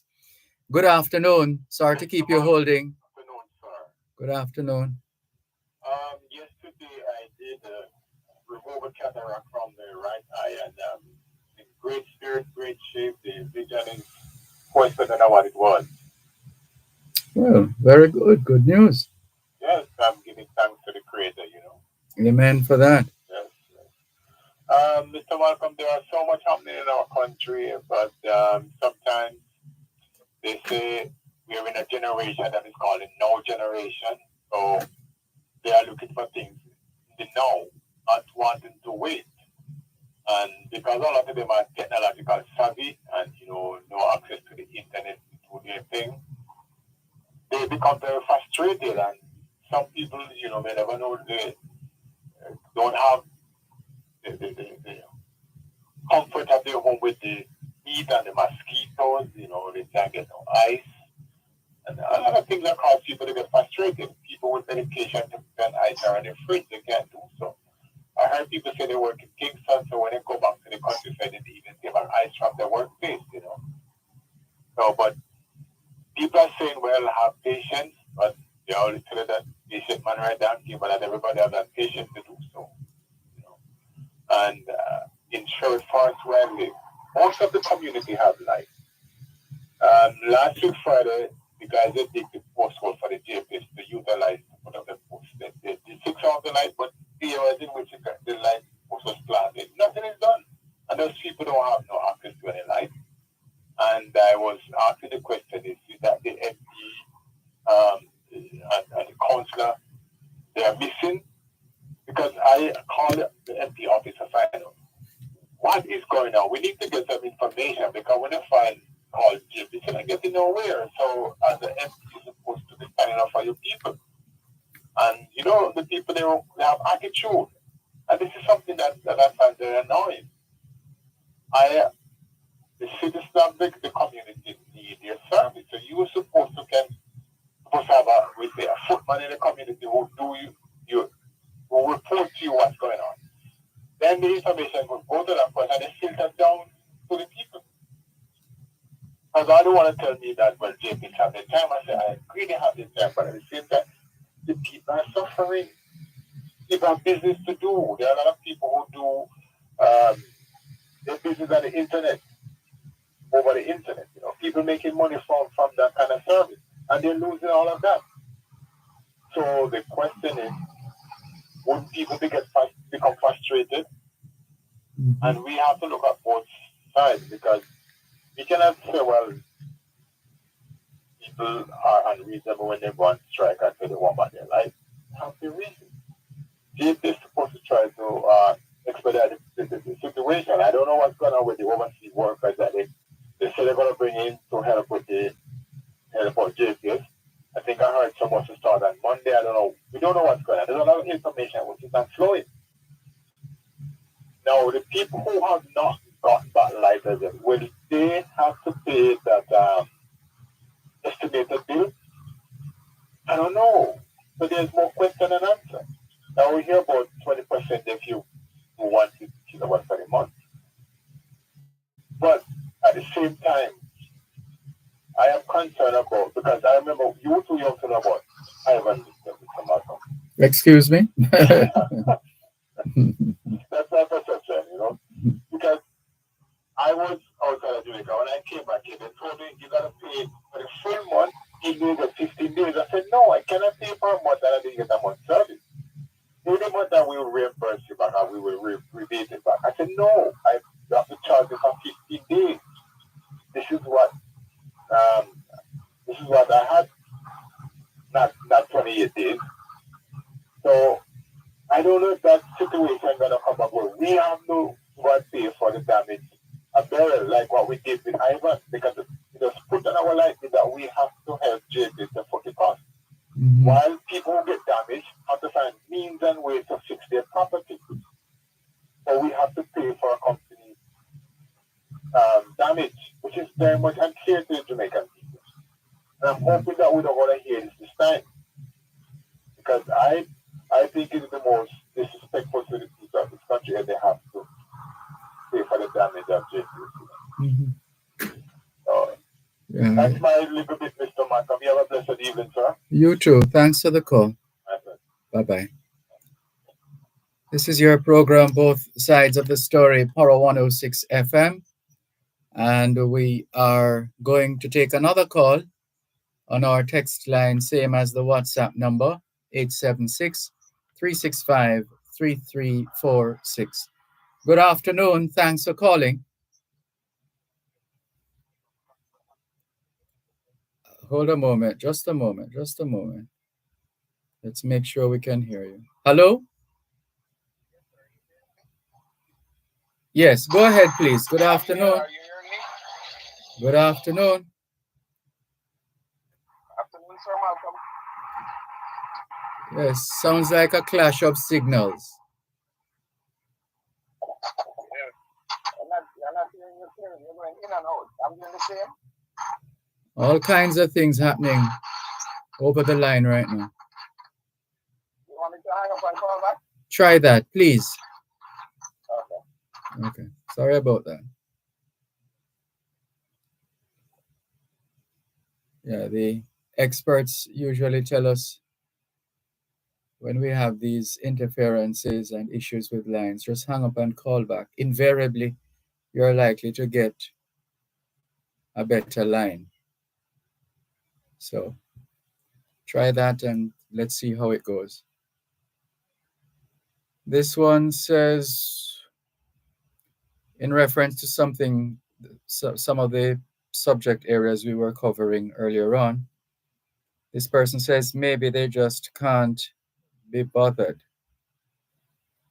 But before that, the message was, good day, Professor. Tuning in as always to hearing a wonderful program today, hearing you loud and clear.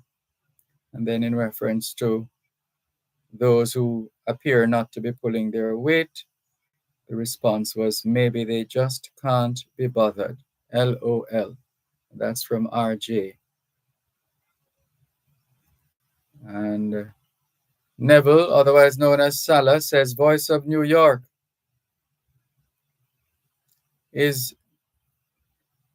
Does he know the person who he saw delivering the generators? And that's in reference to a story that was carried in the news. All right, let's try this one now. Hello, good afternoon. Thanks for calling.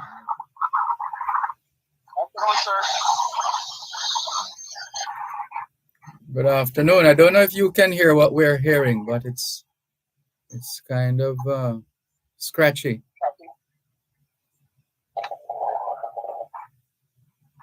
I normally get good signal. Seems as if the power is that.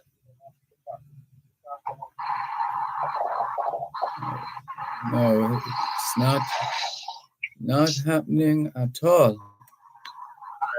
I'll try again. Please. Continuing with more on both sides of the story, Power 106 FM. And let's go to the phone lines once again, 876-922-4112-5. Good afternoon. Thanks for calling. Good afternoon, Dervan. Good afternoon. Yeah, man. With GPS in the spotlight, I just wanted to bring to the attention of the GPS authorities. Now, I am a what I call now a retiree. Mm-hmm. I don't have a work. I'm a pensioner age person. Mm-hmm. And I turn my house into a little bar and a little shop. Mm-hmm. And they start to move me from domestic bill to fully commercial, even though I still have to water my garden, I still have to bathe, and I still have to wash my clothes. But the rate that they have me now, one full rate of, I'm paying triple time what I normally would have paid as triple? a domestic resident. Did you say triple? Yes, it's almost triple. Uh-oh. Because of the category that they put me into now, commercial category. Mm-hmm. So I'm not a domestic person anymore. I'm a business person. Mm-hmm. So I'm saying instead of that, they have two categories then. I am willing to say, all right, I am using part of your service as a commercial entity.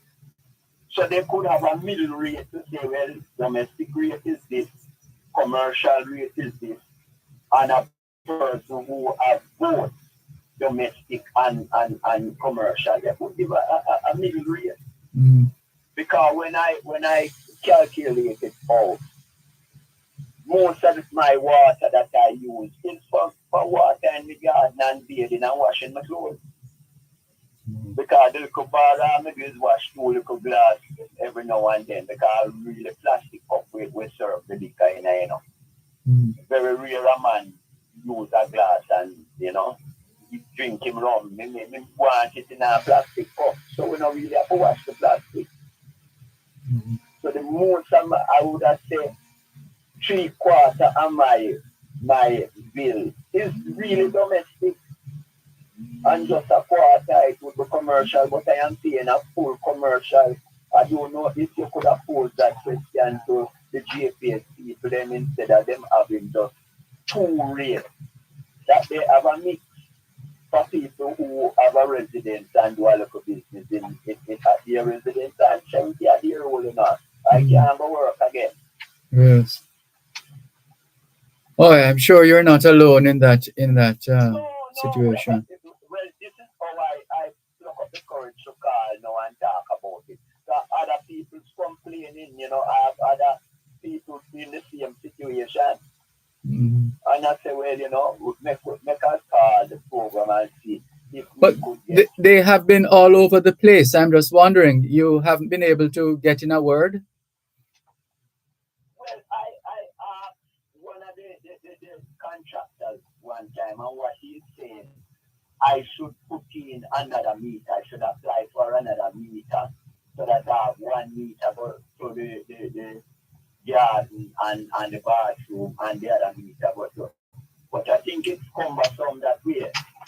Oh. That's the how they say that. I even asked one of the brethren, and him said that is the easiest way. But to me, the household person, it's hard. I have to pay for the installation of a new meter. Oh. When And there's a cost that comes with that. yes, a substantial cost. Mm. When they could just easily find a third rate, which is a little higher than the domestic rate, but lower than the expensive commercial rate. Yes. Well, it seems we have to, those of us who are decision makers, operating commercial entities, um, invariably have a men, invariably have a mindset that suggests that they can find the money because they're operating a business or whatever. Right, that is Mm. exactly the mindset that's why they apply it that way. Sorry, They are not looking at hold, it. please hold a moment. One moment, please. At Wellington Dental, they offer cleaning, filling, whitening, and other services for the entire family. The time by Wellington Dental is 4 o'clock.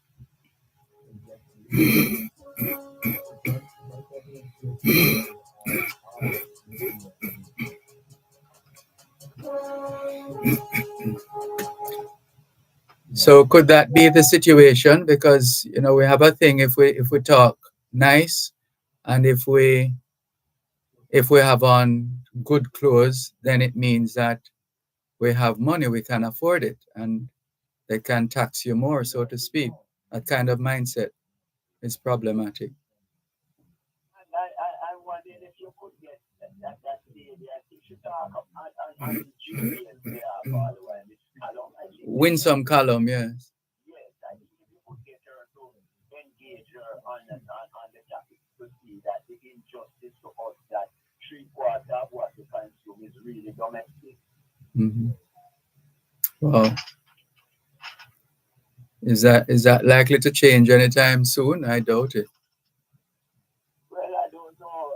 I don't know. We're trying to build a little association to, but them have big money, so we might not be able to find them Mm. in court. Yeah. I noticed even the whole part, just people trying to get them to reinstate the underground line, and they're having a problem. And if those billionaires up here can't get them to, but we can't do anything. Well, at least you tried. Yes, yes, Mm. yes. All right, Dervan. Thank you for the call. You're And most either way, let's keep in touch. Either way, let's share information. definitely so. All right. Take Definitely. care. Thank you. You're welcome. Thank you too. Bye bye. This is your program, Both Sides of the Story, Power 106 FM, still streaming live on the Gleaners website, go-jamaica.com. Let's see. Hello, good afternoon. I think this call came through before, didn't it? Hello? Hello, are you there? Hello? I'm not hearing anybody. Hello? All right, let's try the other line. Hello? Now, please, if you're hearing us, can you hang up and call us back, please? Those of you who are listening to us here on both sides of the story via the the company phone, the smartphone, please call back and let's see if the connection gets better. Please.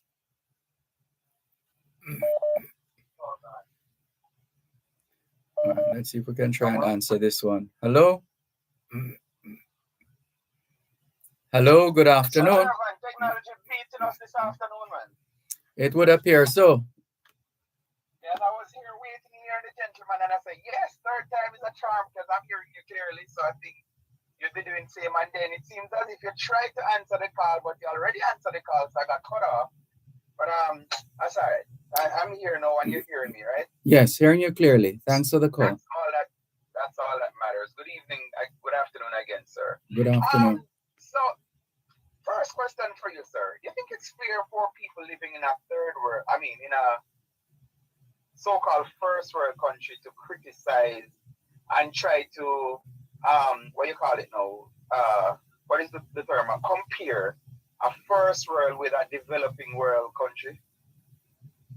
Well, they can do it. You can't stop them from doing it. Right. So my question is, I think it's fair. I don't even want to say right, because right and wrong is very... No, it is the utterance is a function of the vessel carrying the information. Right. And so, go ahead. The reason why I ask that is I am kind of sick and tired of hearing people from the first world, the comparison that they're making. I can agree if I say, listen, I would like my country to be at this standard or whatever. But when they call and they complain day in, day out, every program with the same thing, and they have this thing where I don't understand this and I don't understand that. We don't understand. I heard the gentleman from Digicel on another radio station right after Beryl complaining that they have brought diesel oil on their backs, workers, because tree drop them and all of that. And people are going to thief the very engine oil, diesel oil that was there to run the diesel generators. So we know what we're dealing with. We know the kind of people in, and then I hear people calling, oh, why they don't have standby generator that when we have storm or whatever, then it can run. We know what we're dealing with. It is unfair. I think it's wrong. And I just think I don't know, if they have some agenda or whatever. I hate to hear the comparison. So people call and complain, that is my complaint too. Me hate to hear people have everything nice and dandy, complaining and then trying to put this thing over that. I don't understand why it's this and I don't understand why it's that. First and foremost, we cannot afford. Yeah, but there are many. I learned a long time ago that there are many levels of learning. There's an expression that says one can only understand according to your level of understanding. True. So that could be. This thing is political too, Sir Dervan. I've heard this, not on your program, but I heard a host actually rush this caller to say, don't do that. Especially when they're trying to smear the other side, they come up and I say, you have a caller to again call him name because everybody know him, Mac. He call and he say, Dr. Gale or Simon, I get my information and I'm asking, is yada and he put out something. This is how rumors start. Yeah, so why would you want to replay that here though? Because that's giving free publicity in a manner of speaking, among other things. Exactly what it was. The point I'm trying to make, Mr. Dervan, is that there are people who they use this thing. I don't understand, and they do understand, but they're trying to muddy the water and trying to cause aspersion on people. So they say, so sometimes I hear what you say, I'm going to take it, but sometimes it's not that they don't understand. They do understand, but they have an agenda. Well, who doesn't? Everybody has an agenda. And I don't see, we want to have a better Jamaica, and by doing these kind of things, help Jamaica. It's just like someone I hear, when one party is in opposition, when the JLP is in opposition, they try to make it sound like Jamaica is the worst place. And when they go into power, PMP do the same thing. Jamaica is the worst place. How it look when you're trying to burn down the building, but you want to control the building? That don't make no sense, does it? Yeah, well, what's the name of that hotel? Grand Bahia Principe, in the construction phase. They had a demonstration, and I think there was a section of the area that was there was a fire, and apparently, well, I can't comment on who. I don't know who or what. I don't remember what ultimately happened, except that some burning took place. And the following morning, someone, I don't remember if someone called a talk show or otherwise, to ask what are they going to do now because they burned down their workplace. So people we'll just leave that there for the time being. I hear you. So something else, and again, I don't know if you reckon, but I'm not calling from Jamaica. But I've been observing all over, and I think I'm at pain to actually listen to some shows because, and I heard you say something about gardening, which I think I need to start doing that. I think some media personnel, they're enablers. I heard days after the hurricane, people were calling and saying them not on a light and them can't believe this and them can't believe that. And the host, them just allow them to go along, just chat. I have been, I don't know if I can pick up the voice, but I've been in media. Then my last hurricane coverage was Sandy. And I remember it was weeks. I think, I don't know if I said this the last time I called. It was yes, you did. I was living in Port Antonio. And it took weeks to get, and I hear days. The next thing that don't make no sense to me. I'm living in whichever community, and I'm going to block the road. If I was a GPS worker or staff or like that, I would be protecting my thing. I hear one who said no. If once there's a demonstration, as soon as they see the GPS, people are willing to let them in. And I'm like, that is just crazy. Why would you? You need help from the GPS to come and restore your electricity, but you're blocking the road. And I don't hear this strong enough from media personnel, denouncing it and saying, no, you can't. It's like, I can understand because they're sympathizing. No, but you can't say that because I have over the years drawn attention to that situation where you are free to demonstrate, but you're not free to prevent me from going about my affairs. Sorry, sir. I generalized a while ago. I know that you're a disciplined person, not you. Most of the time, my complaint is not about you, Sir Dervan. Like, nobody's perfect, but me yet to hear you. So all these years I'm listening to you, I'm yet to hear one thing that I would say I disagree with Dervan or Dervan is incorrect or whatever. So my blaming or whatever it is, it's not about you. It's other people in the field. No, I wasn't even there. I wasn't even thinking about that. But anyway, go ahead. You just say I can't say that, and I'm saying what I heard. They're actually saying, put yourself in their position. If you don't have light for how many days? I'm like, electricity is a luxury. It is a luxury. I didn't see TV in my father's house till I was 14, and I gave him a TV at 14 years old. So when I hear people calling and everything, and I don't know, maybe because me didn't the media thing, Sir Dervan, and I'm expecting better. That's why I'm so upset on this country, because what we have now is it sound like everybody is just them personal podcast them around. And them allow, even again, and condolence to the sergeant of police from the Halfway Tree police station. The day after, I hear hosts saying, the police, they're not doing their job because, them have a man, and you arrest him and in a handcuff, which is a lie. The man was not under arrest. But people, I think this is what it boils down to. Journalism I hear a lot of people say, no, they're not journalists anymore. They're broadcasters. I think they have watered down the profession. And it's so sad because I remember running home to listen to radio because I know I would learn something, whether it was Barry G or whosoever else was on the radio. I could learn something from the radio. Now it seems like, and I hear the same side who they have people doing the same thing complaining. It seems as if some buyout go on. I heard one text this morning. I don't know about that, sir. Hello. Yes, sir. I don't know about that. I don't know about that. I heard somebody texted to Simon this morning was asking if the media is bought out because they hear the journalist asking certain questions at the press briefing. And Simon said that. Simon said, I can't talk to that. I don't know about no media being bought out or whatever. But the impression is, people have this card that they're pushing, and I think it's wrong, sir. I think it's wrong.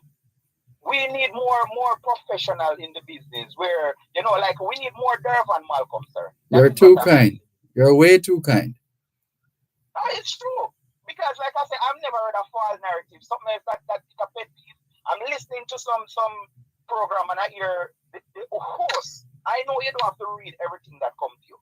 There's straight up it sound to me like it's just propaganda or whatever. And they read the text and then they say, I don't know about this. But worse when it comes on to an individual and your reputation and stuff like that. If you can't guarantee it as a journalist or a talk show, you have a microphone, just repeating it. It can send shockwave, and I'm going to give you an example. I remember listening to a community radio station, and the person had a car he was carrying, and he said, the rat them in this town is so bad. And I hear that they're running out of this establishment, and he opened the door, and I called the person, and I said to him, because it's somebody that I knew very well. I called him, and I said, listen, although it's a community radio, the world is listening. When you have a microphone and you have never seen it, but you repeat stuff like that, what if there were people who were planning on visiting that town or whatever? And the person said, he actually acknowledge it and say, yes, it's true. It sounds bad for real. We have to be careful what we're doing. All right, we're up on another break. Hello? Yes, sir. We're up on another break. Yeah, man, I hold. All right, hold on, please. You're listening to Power 106 FM. The time is now 4:15. Welcome to the new dimension in eye care, the Optical Zone, offering exceptionally comfortable eyewear. We fill prescriptions and do eye examinations. This complete optical store is conveniently located at Shop 15 York Plaza, Happy Tree. Telephone 929-8656. The Optical Zone, providing vision for life.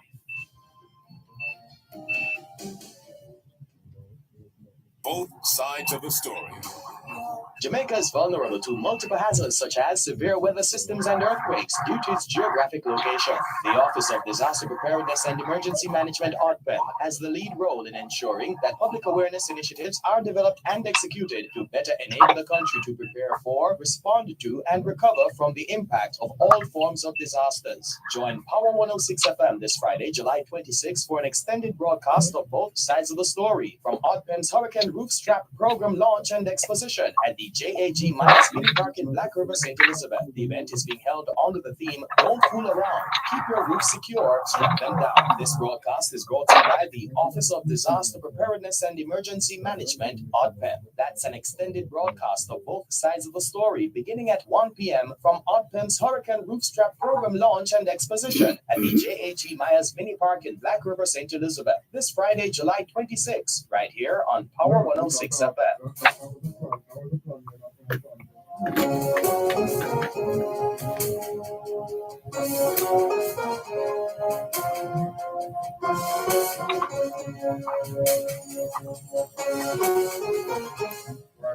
Thanks a lot for staying with us here on your program, Both Sides of the Story, Power 106 FM, still streaming live on the Gleaners website, go-jamaica.com, live on your smart devices all over the world. Hello, thanks for holding. Please continue. Sir Malcolm. So my wish is, because I know it sounds like I'm just going on.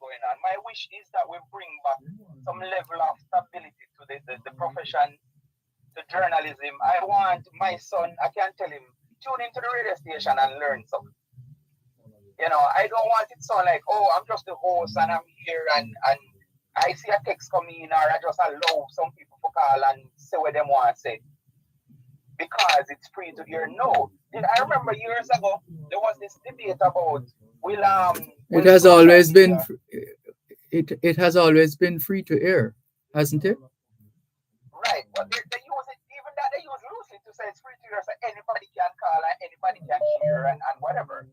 And I think that's wrong. I remember a couple of years ago there was this debate about and I think it's still going on. Will social media kill traditional media? And I was one of those people saying no. Because my thing is, I grew up where when you hear something like RJR, when you saw something in the cleaner, it's next to gospel. But no, it changed. It seems as if there's a blur line between social media and traditional. And I think that is how traditional media can maintain their relevance by knowing that, listen, we don't need to strive to be the breaking news boss or breaking news, whatever it is. When we put out something is accurate, and don't hide behind this thing to say, well, people saying it, so we are reporting it. If you don't have the facts or enough evidence, how you going to report something? My final point before I go, sir. You think it's fair that we blame the government for non-removal of garbage, or we should blame the people who actually create illegal dumping sites?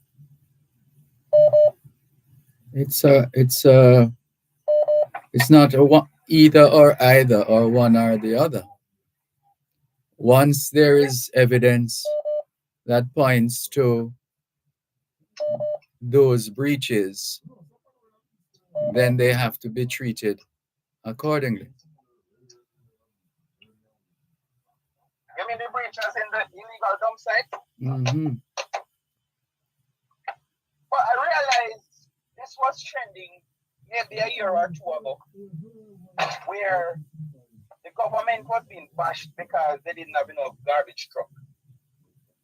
And people use that as their method to campaign. Right? But I am taken aback because I'm saying them garbage, like all in the river and whatever, the garbage and the reach on their own. So why I don't hear them telling people not to litter, not to create illegal dumping sites? But people do that. People have been doing that for years. We have had situations where we position bins across a particular area, and we have heard marketing material on radio, and we've seen it on TV, etc. But people continue to improperly dispose of waste. Right. How does one deal with that? No, but how does one deal with that? How does one deal with what? With the matter that you have brought before us just now. Like I say, the whole public campaign, because this is it. I think when we do these things, we're making excuse for nasty people. And I will not apologize because that's exactly what it is. If the government, if you create an illegal dump and the citizen throw them garbage today, the government go and clean it up tonight. They throw it out today, they go and clean up. What are we saying? And I think, again, maybe I'm wrong, but I think some of these people, they are the one creating the site just to be able to blame the government for. Because you sound as if you have it all worked out. Again? You sound as if you have it all worked out. Well, I'm just assuming. I don't know. I'm just saying. You know, if I find joy in posting to say the government not doing them job, because look at this site, and I know it's not a garbage site. It's not like we have those, what they call it, the dumpster, the big drum thing where people supposed to go and put the garbage. That's not what I'm talking about. There are sites that are illegal. And I've seen it time after time. Well, those of us who know where these sites are have a duty to the land of their birth to take the necessary action in the face of such situation. Good. So you think our television station should be using those as newscasts because somebody bring it up to say, look at this place that people have turned into a dump site and the government not doing anything about it. Yeah, I think that is called shame them and blame them. Okay. Gotcha, sir. Mm-hmm. Anyway, sorry for boring you and your listeners, but Not at all. Far from it. Program, Far from so it. we can call. Thanks for putting up with me, sir. Enjoy the rest of the evening. Anytime. Thanks for the call. Please call again. All right, will do. Okay. Continuing with more on your program, Both Sides of the Story, Power 106 FM, still streaming live on the Gleaners website, go-jamaica.com. Here's another call coming through. Let's see who is online here. Hello, good afternoon. Thanks for calling. Yes, Mr. Dervan, good afternoon, sir. Good afternoon. Yes, sir. Yes, sir. A long time here from you, sir. Churchman here. Sorry, your mouth sounds as if it's going all over the place, so we're not hearing you clearly. Yeah. It's. Yes, sir. I'm saying this is Churchman. Yes. Good afternoon to you, Churchman. Yes.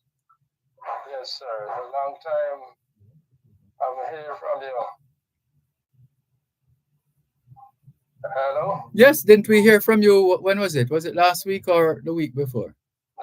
No, sir. No? Long time, long months. You sure about that? Sir. Yes, sir, months, you know. I'm calling you from Forest here, Spring Grove. Yes. I tell you, Mr. Dervan, suffering over here, man. Suffering. You know, I tell you, the separation. I remember, I was telling you a long time about Forest here, what's happening. Mm-hmm. But I'm telling you, sir, the condition, you know, as the gentleman said, we need more journalists, you know, because we really need more journalists to investigate, you know, when somebody call you and tell you something, you know, need more person to investigate, because if it continues, Mr. Dervan, it's going to lead up to like 18. So we don't want it to reach there. So if the government can poor Haiti. Yes, sir. I was saying poor Haiti. Go ahead. But remember Haiti, to me, that's Haiti much stronger than Jamaica, sir, because we just get a little brush of a storm. And you see what happened to us. Suppose we get an earthquake like Haiti. We deal with it. If we get it, we deal with it. And they get a lot of destruction. And you still standing up, so yes, so you could imagine Jamaica get half of that. It would be much worse than them. But so there was here in Spring Grove for us, Manchester here. And I tell you, condition bad. The storm passed here and my property, it's just a little zinc shift of our fault pen that I have. And it is nailed down. And in the community, there's no damage. Not one house. And I didn't know, we have no light, Mr. Dervan. No light, the people must suffer. And I don't see a representative come and say, talk to the people. They know they walk around your house, they know the home. And so who has been issuing the care packages and relief supplies? Well, Mr. Dervan, I tell you, I don't see one. If them issue, I don't know them issue, and I don't see much. How I see it here now, I don't know if people have sense, because when you could vote the people. No, careful now, careful. When you don't need, no, sir, I don't say anything out of the way. When you in need, like no. But you're not a doctor, so you can't make a pronouncement on someone's mental health. What? Oh, you mean the people who understand you? Mm-hmm. Yes. All right, I'll take that. But, okay. As you know, a time like this, this disaster, I think now is the time, you have your leader, you walk around your house and say, how are you doing? Then I take my money and then come. You know how good you feel, sir? But you have no light and the time hot. Mosquito will kill the people then. And see nobody. Don't we have a unit at the whatever happened to the unit at the Mona campus of the University of the West Indies, where they're engaging in some kind of experiment or some kind of effort to minimize the impact of mosquitoes on them. I haven't heard. So I wonder what happened to that, because that was a useful, well, I can't say was, I don't know. Chances are it's still happening. I don't know.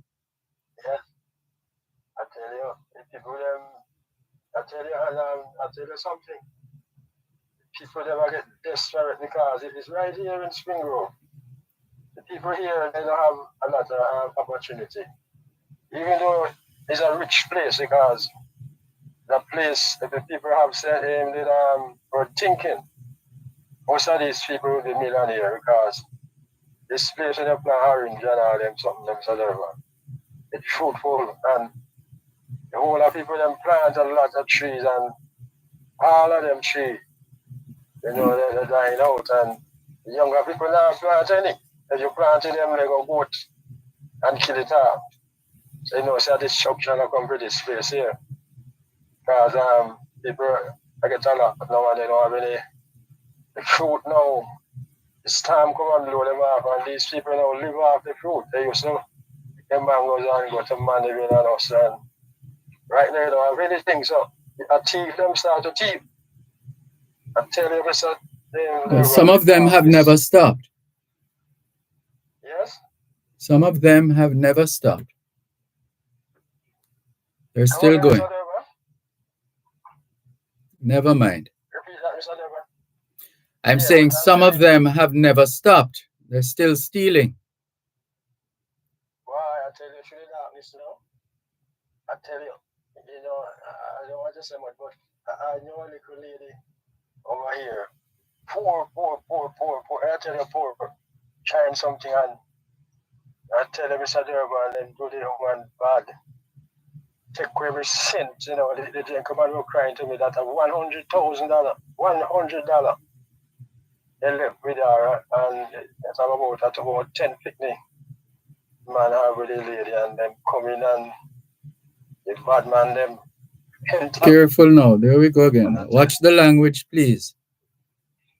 I said the bad man them, you don't know bad man is whatever. All right, let's move on. We have to do an interview. We have to do an interview that is scheduled. I tell you, sir, see, you guys are suffering for us, Spring Grove, porous Manchester. Yes. We're suffering no light and we know no damage here. No damage. I'm going to tell about 2 light posts.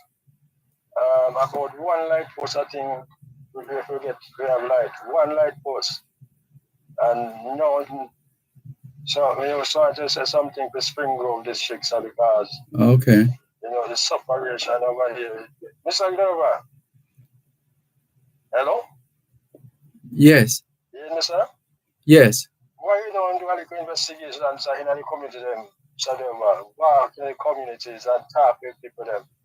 Get us a sponsor, Even the people them, the poor people them will sponsor you. I thought that's what we were about to embark upon. Yeah, man, come in the community, man. And I invite you to the Spring Grove first. Maybe everybody will choke and sponsor. You come in and talk to people and go to the house. Because the leader, they're not doing it. Go to the house and meet the whole people, them, talk to them. I went to one the other day, like a old lady. She had a house that blew off, and when the rain falls, she tell me, say, it's a flood out. Like a old lady, I want to call the name. I was trying to get something for her, but it didn't work out. From Tanquil, but it didn't work out. But, go to the whole people, they never suffer. Talk to them, Mr. Dervan. And we don't want to come like Haiti. Because I don't know if I have a plan to bring a country like Haiti. So it's a Dervan community, man. And walk around and talk to All right, people. we'll see what we can do. You come, you know. So Dervan, them feel good, you know. All right, Yeah, the man calling from. all right, we have to go to the break. We have to go to the break.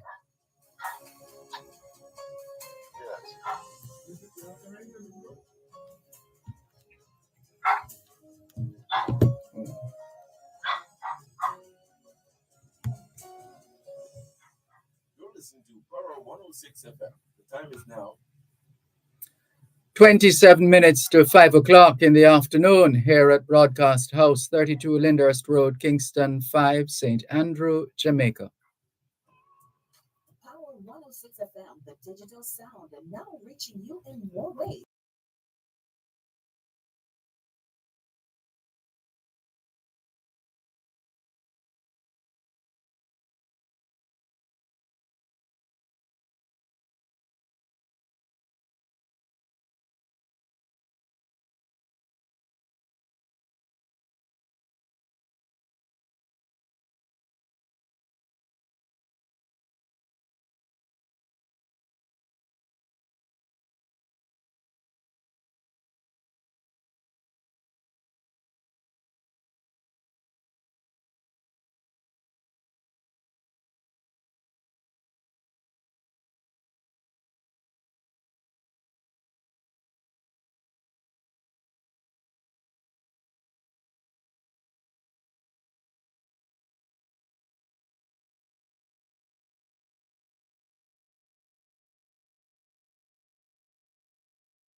focused on too was UJA, because I know UJA deals with education, and I knew that kids would go back to school, and the kids in the St. Elizabeth area, they would, besides having a roof over their head, they're going to also need books and other things to go back to school, book supplies and all to go back to school. So I said, how about if we can give the kids a little relief in the St. Elizabeth area? So that's how the initiative started, and I was very ambitious. So I wanted to send a 40-foot container with everything that they would need in that container. So we are on our way with that initiative.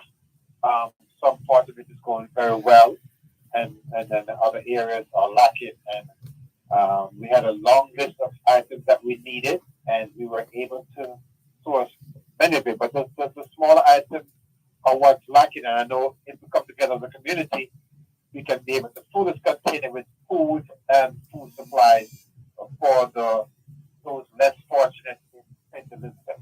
We know there's a lot of agencies down there trying to offer help and services, but we don't believe there could be too much help for these folks who have been displaced and they have been traumatized. I know you spoke to Mr. Jermaine Porter last week, and he explained to us that not only the physical needs, but also the mental anguish that some of these citizens would have faced because of this hurricane, have no roof over their heads, all their clothes and their belongings have been soiled and damaged forever.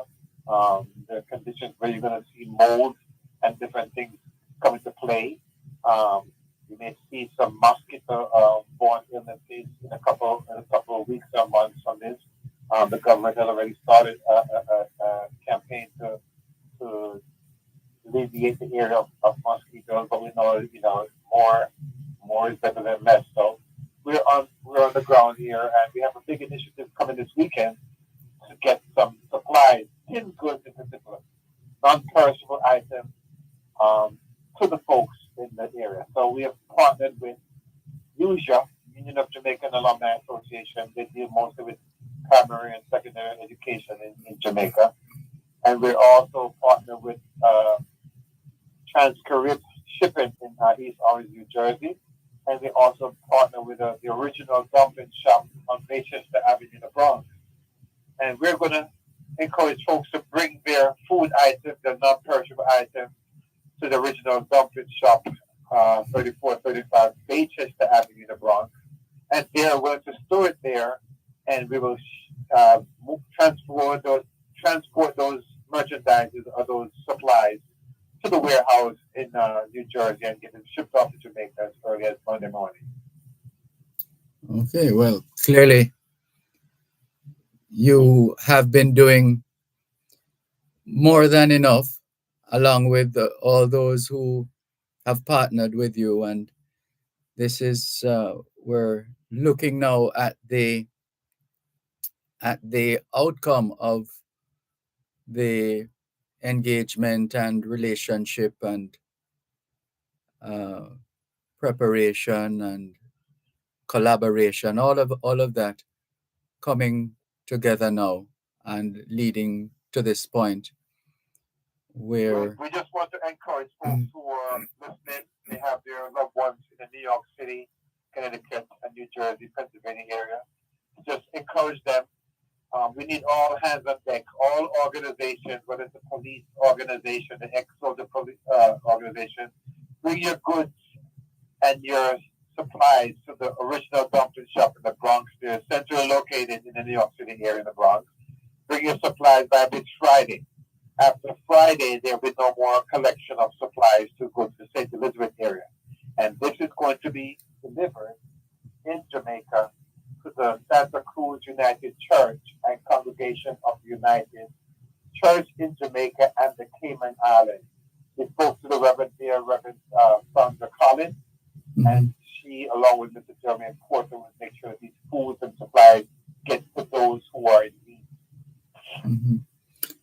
We have no doubt that that will, in fact, happen.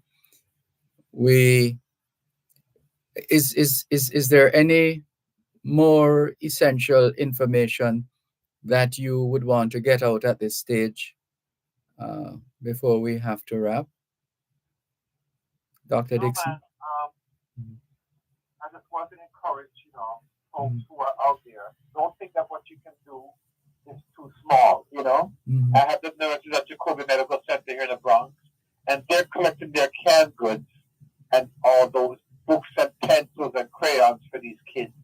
And they are planning mosquito repellent, things that we don't take for granted. They can have a campaign going where they're going to bring all these stuff to the dumpling shop by this Friday.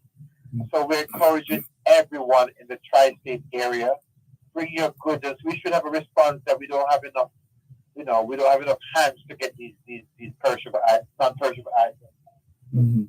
to the folks in Jamaica. So we're just encouraging everyone. Don't think your donation is too small, and if you can't make it to this location, you want to give a cash donation. Yes, it takes cash to care. You can send it via our website. That's jajafoundation.org. That's JAHJAHfoundation.org. And if you have Zelle in the tri-state area, you can Zelle it to info@jajafoundation.org. We're encouraging everyone to get involved, do your part, and every make a muffle, and one cocoa for basket. So that's the seed that we're doing as we try to do this initiative of hurricane barrel relief for the St. Elizabeth area. Thank you very much, Dr. Dixon, and the other members of the team. So far, so great. I'm wishing you all the best. I want to thank our partners, UJA. I want to thank Trans-Carib Shipping. I want to thank New York Nurses Group. I want to thank New Jersey Nurses Group and all those other organizations who are on board. And, of course, the original dumpling shop here on Baychester Avenue in the Bronx. Thank all of them for their partnership with us. If it wasn't for the support of them, I wouldn't have the strength to say I'm going to take on such an initiative. But, we're Judge Foundation and God direct our path, and we do what we think is right. Well said. Well done. Thank you very much, Dr. Dixon. We'll be in touch. Okay, thank you so much for this opportunity. I'm going to think of all the crew and the engineers and all those people behind the scenes. Yes. Thank you. Take care.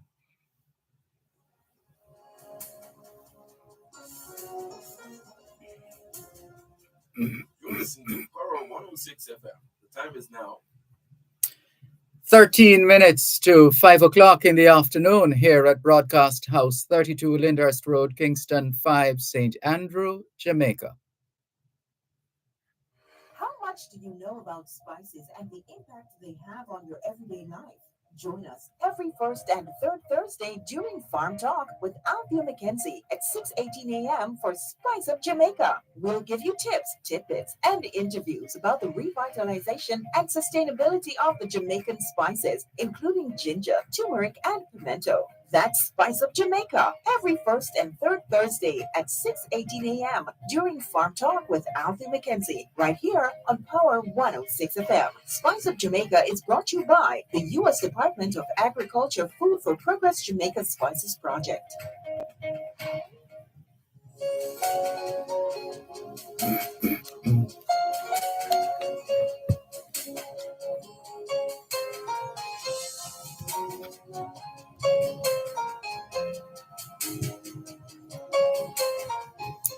Thanks a lot for staying with us here on both sides of the story, Poro 106 FM. And hello to Charles Clinton. He says, Dervan, for a man with such a good command of English. Oh, come on, Charles Clinton. I hear you, but there's a difference between speaking English and speaking Jamaican. So nothing wrong if you have to put the Jamaican in there. Nothing wrong with that. All right, so don't worry about that. And let's see who else is messaging us. Mark Peart is also online. Thank you very much for being a part of our audience. Hello as well, and we have a lot more hellos to convey quickly before the program ends. Natalie Winter says, hey, Dervan, big up and lots of love, prayers, and best wishes. Have a wonderful rest of the day. Same to you, Natalie. Nicola in Central Jamaica says, please invite Stephen Price on your program to provide an update on what's happening. I've heard talk of migration to fiber optic, yet as an existing Flow customer, no one from the entity has contacted me to say they're not repairing the existing cables and directions as to how to proceed. Uh-oh. Looks like one for a major discussion here. We're making a mental note of that. Yeah, would love to hear more on that matter, because it can't be that there is a plan and the customers are not aware. Well, we have to follow up this one. In the meantime, let's just go through some of the other messages quickly. So Nicola says, Flo has my money, but I'm not getting the services which I've paid for over 2 weeks ago. No messages, email, calls, nothing from Flo as to why my internet is still down.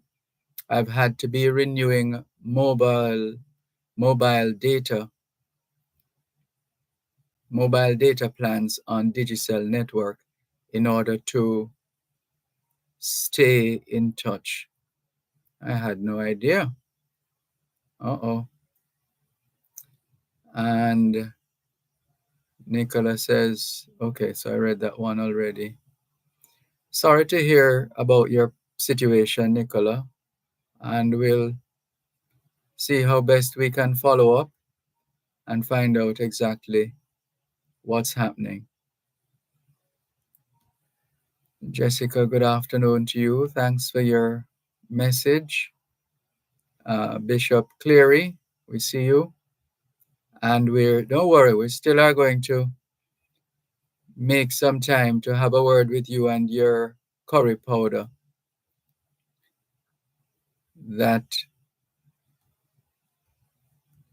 continues to tantalize the taste buds of those who have had it.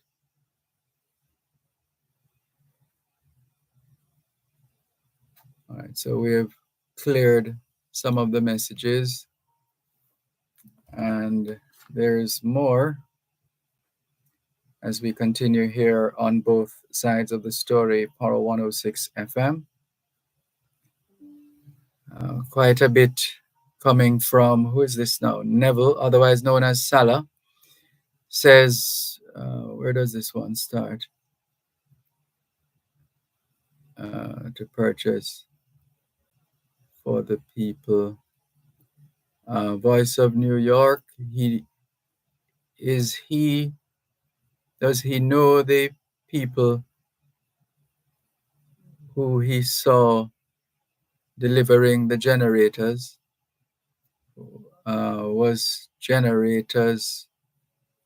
Were generators used, or was it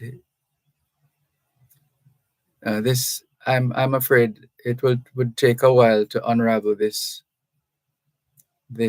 thread of messages. We're trying, but it's not happening. Dervan, I was saying Voice of New York. Does he know that the person who has been delivering the generators was Mark Golding? He used his own money to buy.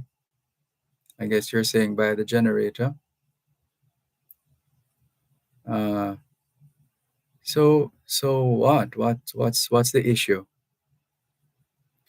Another message. Look, I really don't have the time for the politicking.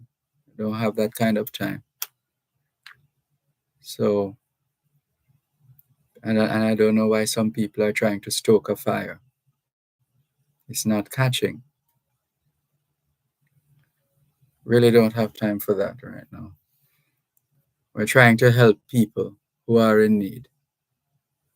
That's what we're trying to do. And let's just jump over these and see if we can find. Well, let's see what else we'll find.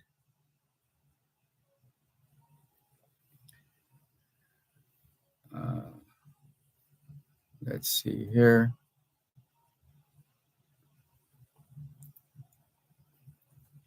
This was from Churchman, not earlier on the program.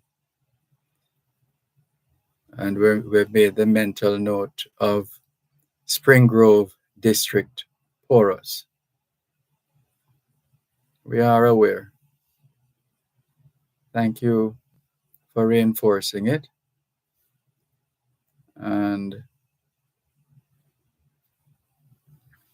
we continue with you here on both sides of the story, Poro 106 FM, just about getting ready.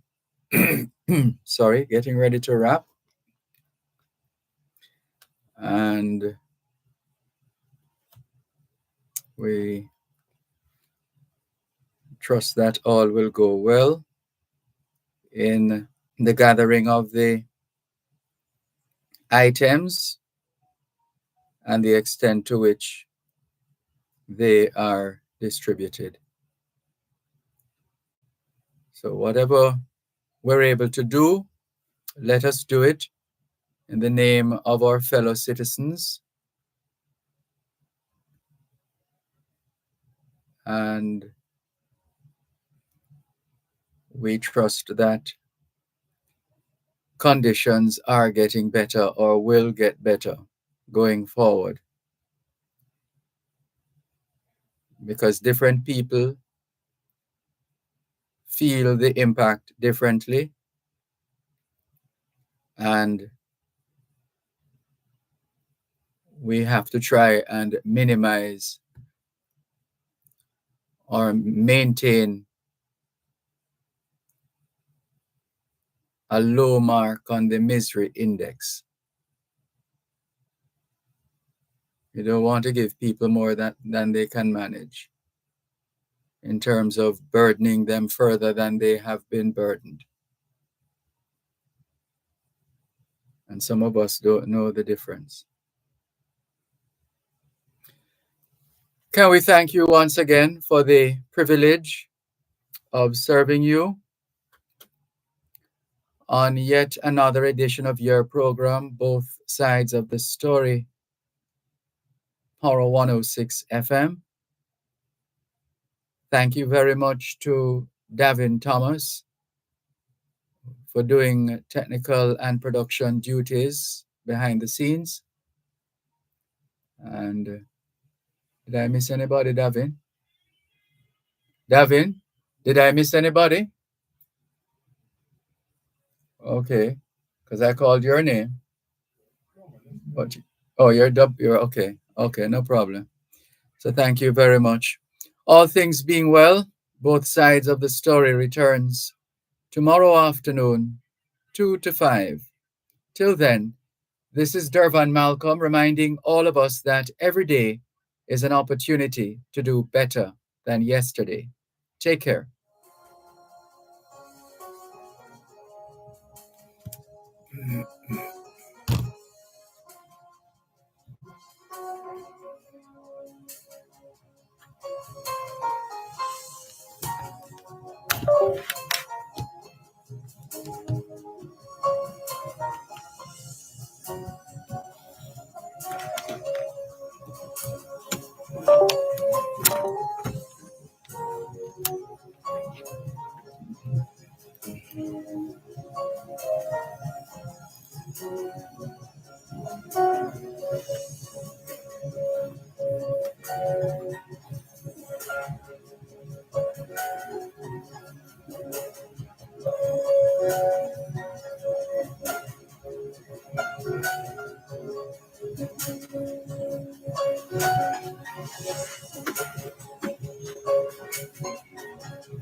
You're listening to Borough 106 FM. The time is now 5 o'clock. News, comprehensive, powerful, and credible. Power 106 FM now presents a simulcast of Radio Jamaica's News at 5. Bye.